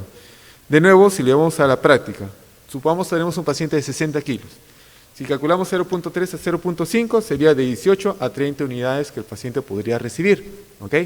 18 si es un paciente que tiene riesgo de hipoglicemia y 30 si de pronto no es así. Si lo pasamos al 50% de los 18, bueno, sería 9 unidades en una sola aplicación. Si tenemos un basal análogo o si tenemos la NPH, sería 6 en la mañana y 3 en la noche. Y para el 50% de lo que es la insulina rápida o ultra rápida, sería, si son 9 unidades, para el paciente con alto riesgo de hipoglicemia, 3 antes de cada comida y si no, 5 antes de cada comida. ¿Sí? Ahora, yo les acabo de mencionar que hay una posibilidad de corregir la dosis de insulina que nosotros hemos calculado para este esquema basal bolo. Y esta es una forma, porque también hay diferentes maneras de cómo hacer la corrección. El doctor Pérez lo publicó también hace un par de años y nos dice que él toma en cuenta la cantidad de unidades que recibe en total al día el paciente o el peso del paciente. Entonces, en función de eso, si el paciente está entre 81 y 140, queda con la dosis de insulina que ustedes le habían dejado. Pero si, por ejemplo, el paciente está con valor por debajo de 80, hay que bajar esa dosis que ustedes le habían indicado en esa comida, ojo, y si está por encima, pues se va a ir haciendo el ajuste. Y es más, si está por encima de 300, tienen que hacer un control de pronto a las 2 horas para ver si la glucosa está mejorando o no. Entonces, vamos a concluir que la diabetes y la hiperglicemia son frecuentes entre los pacientes hospitalizados. Los pacientes con y sin diabetes que presentan hiperglicemia durante la hospitalización tienen mayor riesgo de infecciones y de muerte, que en 2 metaanálisis el esquema basal bolo consiguió un mejor control de glicemia sin aumentar significativamente el riesgo de hipoglicemia severa, la estancia hospitalaria y tampoco la mortalidad por cualquier causa en comparación a la escala móvil, ¿ok? Y que eso sí, cada centro, idealmente, debería desarrollar un protocolo escrito para el manejo de la hiperglicemia con insulina, de acuerdo, como ya hemos visto, a los antecedentes del paciente, el grado de hiperglicemia, las comorbilidades y las condiciones que presente durante la hospitalización nuestro paciente. Muchas gracias por su atención y como les comenté al principio, este es el código QR. Si desean descargar la presentación, está ahí. Y este es mi correo si es que tienen alguna consulta adicional. Muchas gracias y disculpen los inconvenientes técnicos que hemos tenido. Gracias. Bueno, agradecemos al doctor Harold Lizardo Torres Arcana por su disertación y disculpe por los problemas técnicos que hicieron que... pero su capacidad fue suficiente como para poder entender muy bien su disertación. Tenemos unos minutos para preguntas. Voy a dejar en primera instancia el uso de la palabra al doctor Roberto Jacobo para su comentario en relación a las 2 primeras intervenciones. Bueno, felicitar al doctor Calipuy, el doctor Segundo Seclén. Doctor Calipuy, en relación a la exposición, ¿cuál cree usted que serían los factores en nuestro medio, Perú, para que un especialista o un médico general tenga temor de hacer cambios y que caiga en la inercia terapéutica? Gracias, Roberto, por la pregunta. En el salud yo tuve la oportunidad de dirigir lo que era atención primaria en control de diabetes por el año 2008, más o menos 2008-2010, a nivel nacional. Y lo que encontramos en atención primaria sobre todo, y se ve reflejado en este estudio de Cayetano, donde el mayor porcentaje de diabéticos lo ve atención primaria, lo ve el médico general o el médico internista. No es suficiente la cantidad de endocrinólogos que pueden acceder a los pacientes para poder ser atendidos. Y cuando hicimos encuestas en relación a lo que era el uso de insulina, porque la mayoría tenía metformina, glibenclamida, como dijo el doctor Pinto, y cuando preguntamos por qué no usaban insulina el paciente, el médico, la principal respuesta era desconocimiento. Y eso está reflejado también en la literatura, o sea, para usar no solamente insulina, sino cualquier droga.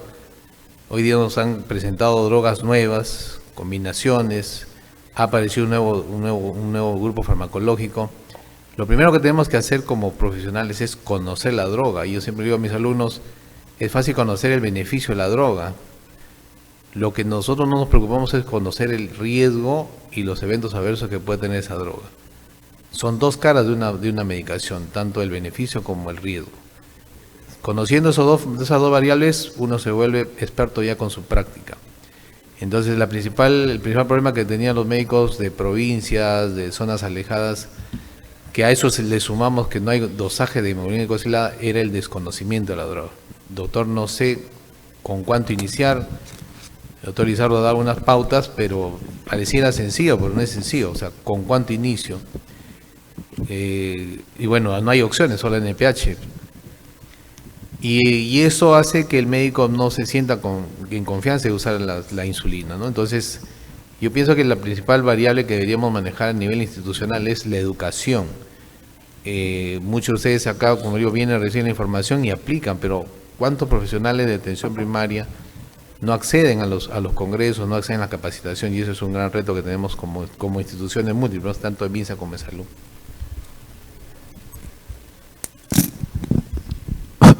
Buenos días. Primero agradecer por las excelentes presentaciones que han hecho.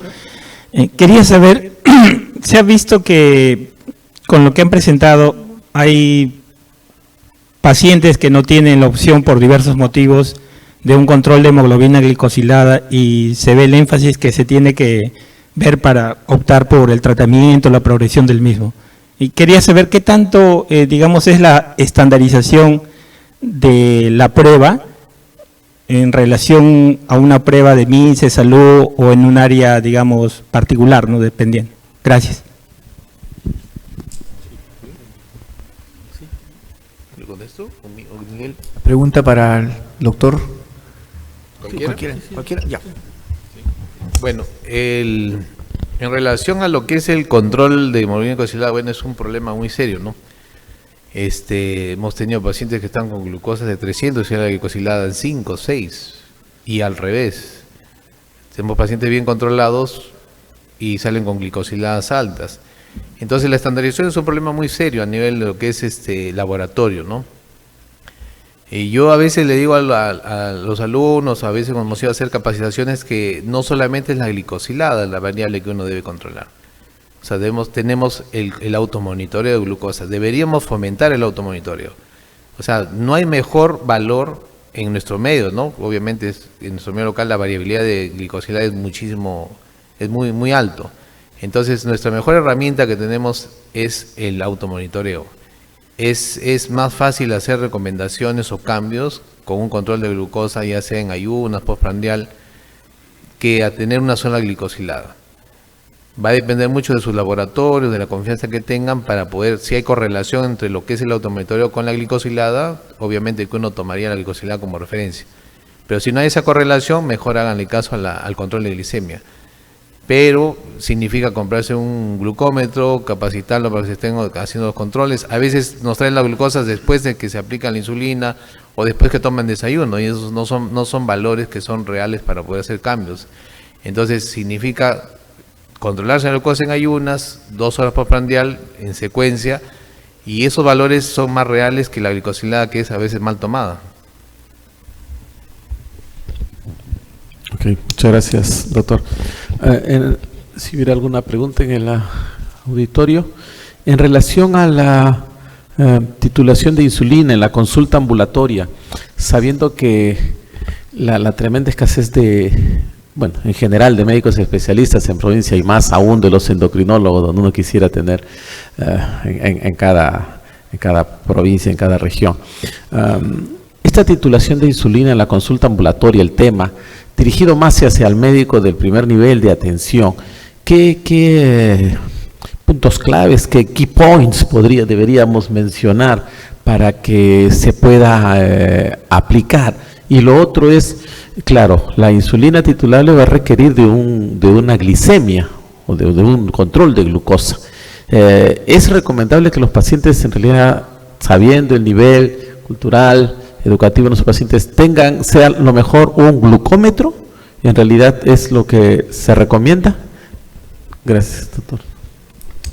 En ese sentido, en términos prácticos, lo ideal es empezar con una dosis de 10 unidades. O sea, si no queremos hacer ningún cálculo, es 10 unidades de una insulina basal, llámese NPH o un análogo como la glargina o detemir, en las noches.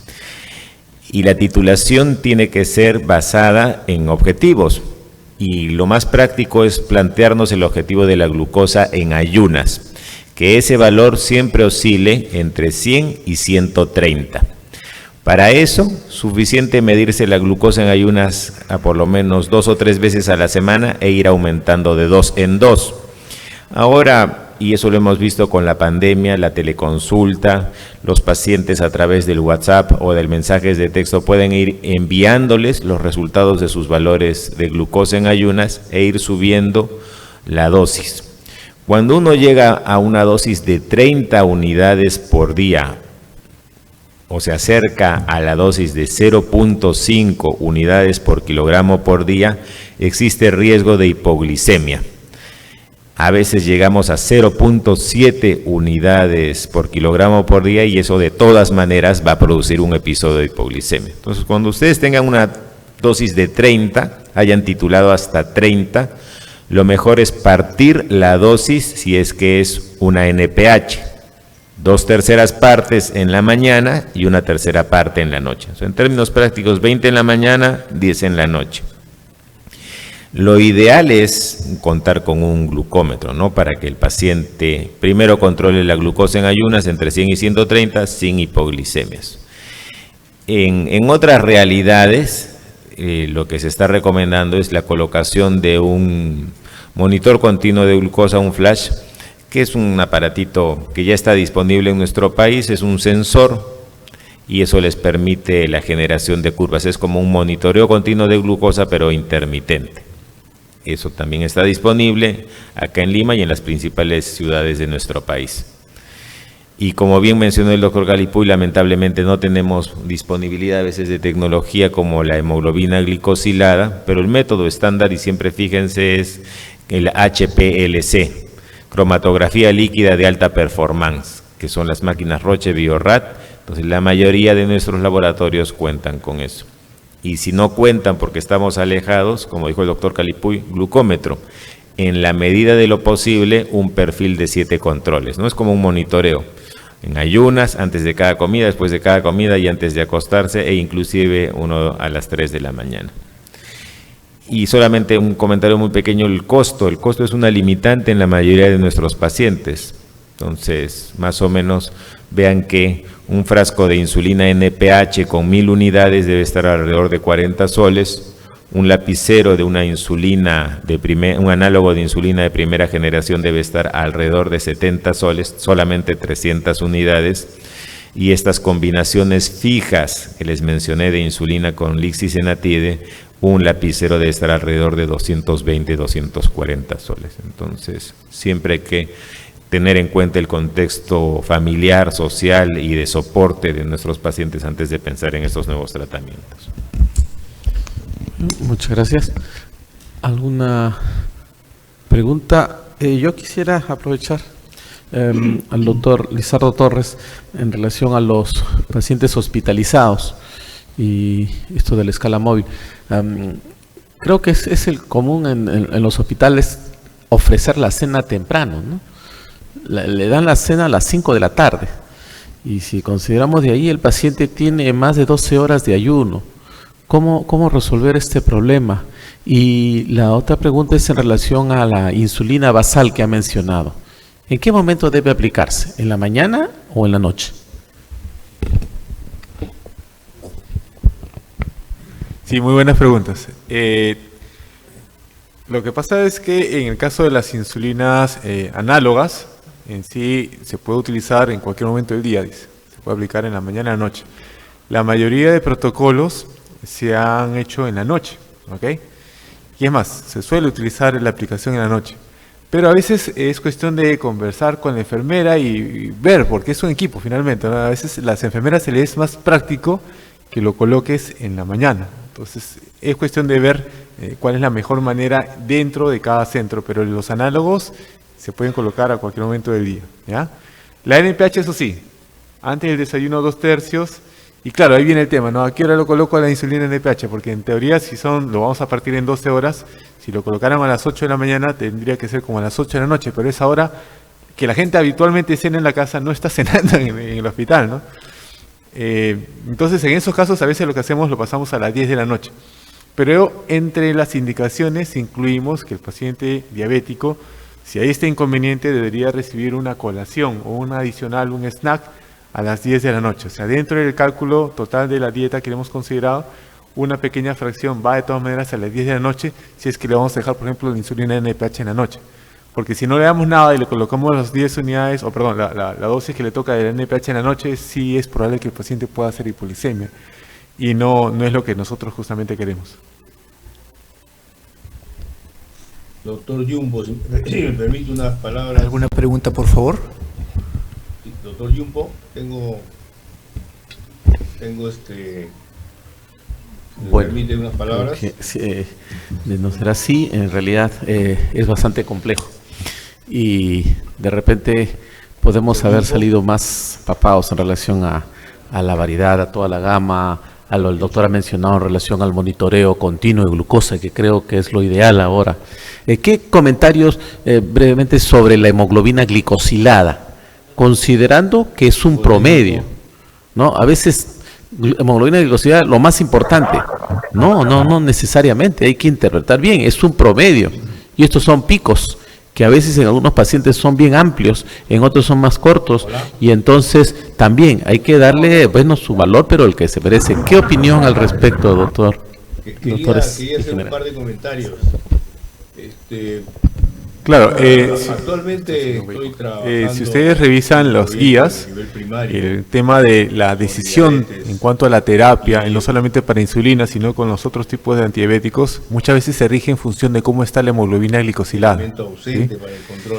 ¿Qué sucede? En la práctica no siempre tenemos la glicosilada, pero como ya se mencionó, tenemos que guiarnos de otros métodos. Entonces, la glucometría nos ayuda bastante.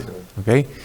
Algo que quiero hacer hincapié es que en la actualidad ya no estamos tan centrados en la glicemia. En el caso del diabético tipo 2, que son la mayoría de nuestros pacientes, tenemos que ver también el riesgo cardiovascular. Es algo que estamos insistiendo en los últimos años. ¿Okay? Tenemos que ver también que hay condiciones que pueden darnos, entre comillas, un falso positivo en cuanto a la hemoglobina glicosilada. Por eso siempre, como dijo muy bien el doctor Calipuy, tenemos que ver si correlación o no con las mediciones de glucosa. Pacientes, por ejemplo, con insuficiencia renal pueden tener una glicosilada tirando un poco más hacia arriba.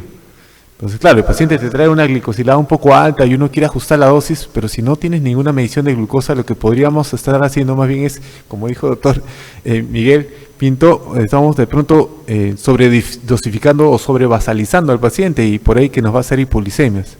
Entonces, cuando nosotros veamos una hemoglobina glicosilada, si está más o menos discordante con los valores de glucosa que tenemos en ayunas, tenemos que fijarnos. Algunas veces sí pasa, ¿no? Que el glucosa en ayunas anda muy bien, la glicosilada está alta, entonces ahí tienes que sospecharlo primero que la glucosa postprandial es la que te está generando esa elevación en cuanto al promedio. ¿Okay? Lo que se recomienda es que el paciente se mida, idealmente 2 horas después de haber almorzado, sobre todo la comida más fuerte, para que se dé cuenta, ¿no? Y hay muchos pacientes que te dicen, doctor, yo manejo con 100, 110, pero mi glicosilada está en 8, no sé por qué no baja. Y yo a veces los atiendo en la tarde, le digo, ¿a qué hora has comido? A tal hora, ya. Mira, ya pasaron 2 horas. Y sobre todo aquellos que están utilizando insulina, por ejemplo, es muy importante saber que muchas veces la insulina per se, como basal, o sea, durante el día, y claro, en la noche, como no consumen nada, por ahí que la glucosa va bajando y otra vez amanecen bien, pero el resto del día no saben cómo anda. Entonces, siempre es importante también tomar eso en cuenta. ¿Okay? Y de nuevo, ¿no? Si lo que está fallando ahí es la postprandial, de nuevo, hay fármacos especiales que nos van a ayudar justamente en el tema del control preprandial, pero lo otro que también tenemos que hacer siempre es educar al paciente, sobre todo con el tema de la alimentación. Ya se ha mencionado también previamente que la insulina aumenta el apetito, el paciente puede subir de peso y a veces es un círculo vicioso. Entonces nosotros tenemos que explicar al paciente cómo hacer el tema de la dieta. Si es cierto esto que a veces no nos alcanza el tiempo, lo ideal es que deberíamos tener un programa de diabetes, pero si no tenemos, ahora con el tema de la pandemia también han aumentado las páginas justamente de educación al paciente, que son páginas serias, ¿no? Lamentablemente hay los fake news también muy comunes ahora en los medios y a veces me llegan los pacientes a la consulta y me dicen, doctor, mire, me han compartido este video de YouTube. y le dice, no, abandona tu tratamiento, ya no pongas insulina, que te vas a quedar ciego, y todos los mitos se hacen, pero terribles, ¿no? Hay muchos mitos que también son las limitantes que tenemos cuando queremos manejar los pacientes, pero como les decía, hay páginas que están educando al paciente con ciencia, y eso es algo que deberíamos procurar, si no tenemos tiempo, brindar al paciente, ¿no?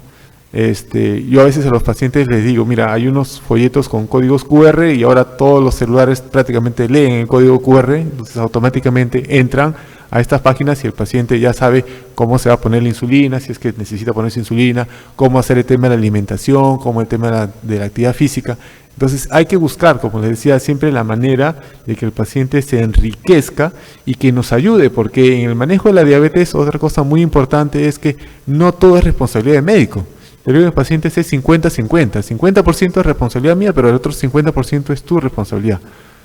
Entonces tiene que tener cuidado con el tema de la alimentación, porque claro, a veces dicen, doctor, me está indicando la insulina, claro, estamos hablando en este momento, ¿no? El costo de las insulinas, los nuevos análogos, pero yo digo, te puedes gastar un montón de dinero en estos medicamentos nuevos, pero si no haces bien el tema de la dieta, estás tirando tu plata a la basura prácticamente, ¿no? O sea, no esperes que el medicamento haga todo, el paciente también tiene que poner de su parte. Damos la invitación al doctor Segundo Seclen. Va a hacer unos comentarios finales, por favor. Muchas gracias, Roberto. No sé si escucharon la anterior...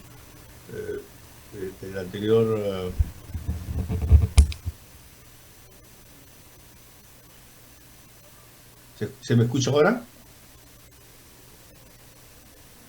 ¿Se escucha? Sí, no sé si se me escucha bien, pero voy a hablar. En realidad, el tema del manejo de la diabetes es un desarrollo importantísimo en los últimos 10 años. Tenemos medicamentos con mucha eficacia para bajar la hemoglobina glicosilada, como por ejemplo estos últimos medicamentos que han surgido, los inhibidores de GLT2 y los análogos de GLP1. Pero sigue siendo importante que el manejo del paciente con diabetes sea un paciente personalizado.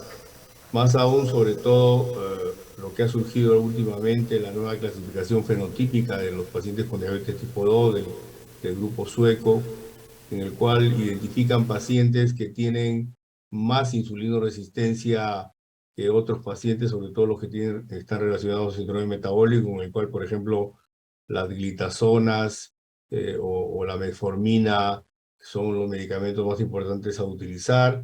Hay grupos de pacientes fenotípicamente que tienen una mayor deficiencia de insulina, sobre todo los que son pacientes delgados, en el cual la insulina probablemente sea la mejor opción.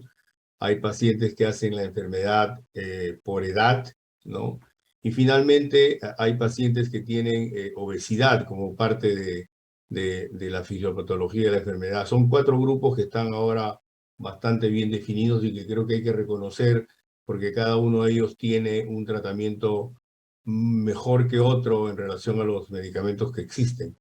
Entonces, yo creo que la diabetes está teniendo en estos momentos un desarrollo muy importante, tanto en el tratamiento como en la identificación de grupos de pacientes, y que creo que tenemos los clínicos y los endocrinólogos, particularmente, el deber de poder transmitir estos conocimientos para reconocer este grupo de pacientes y manejarlos correctamente.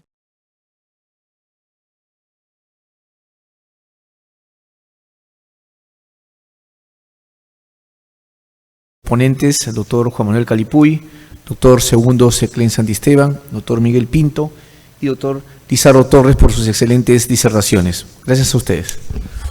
Muchas gracias.